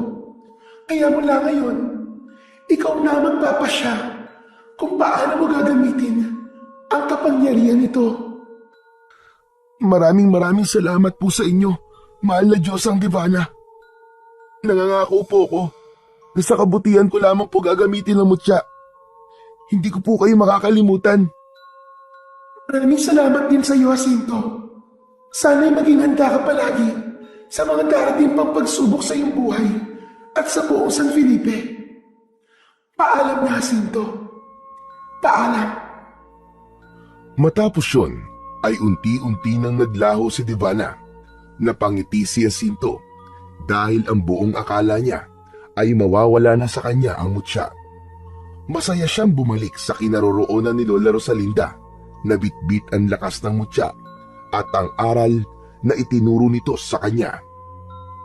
Makalipas ang ilang araw, ay itinuloy ni Ka Pablo ang ritual upang alisin ang dugong aswang na nananalaytay sa ugat ni Jacinto. Naging matagumpay ang ritual, kaya naman ganun na lamang ang pasasalamat ni Jacinto at Lola Rosalinda sa matandang albularyo. Sa paglipas ng maraming taon, ay nagbinata na si Jacinto. Sa panahong yun, ay nanatili pa ring tahimik at payapa ang buong San Felipe. Nakatapos na rin ng kolehiyo si Jacinto at nakakatulong na siya ng mas malaki sa kanyang lola. Ngunit sa kabila ng kapayapaan ng buong San Felipe, ay palagi pa ring handa si Jacinto kung sakaling may magtatangka na namang sirain ang katahimikan ng kanilang lugar. Alam niya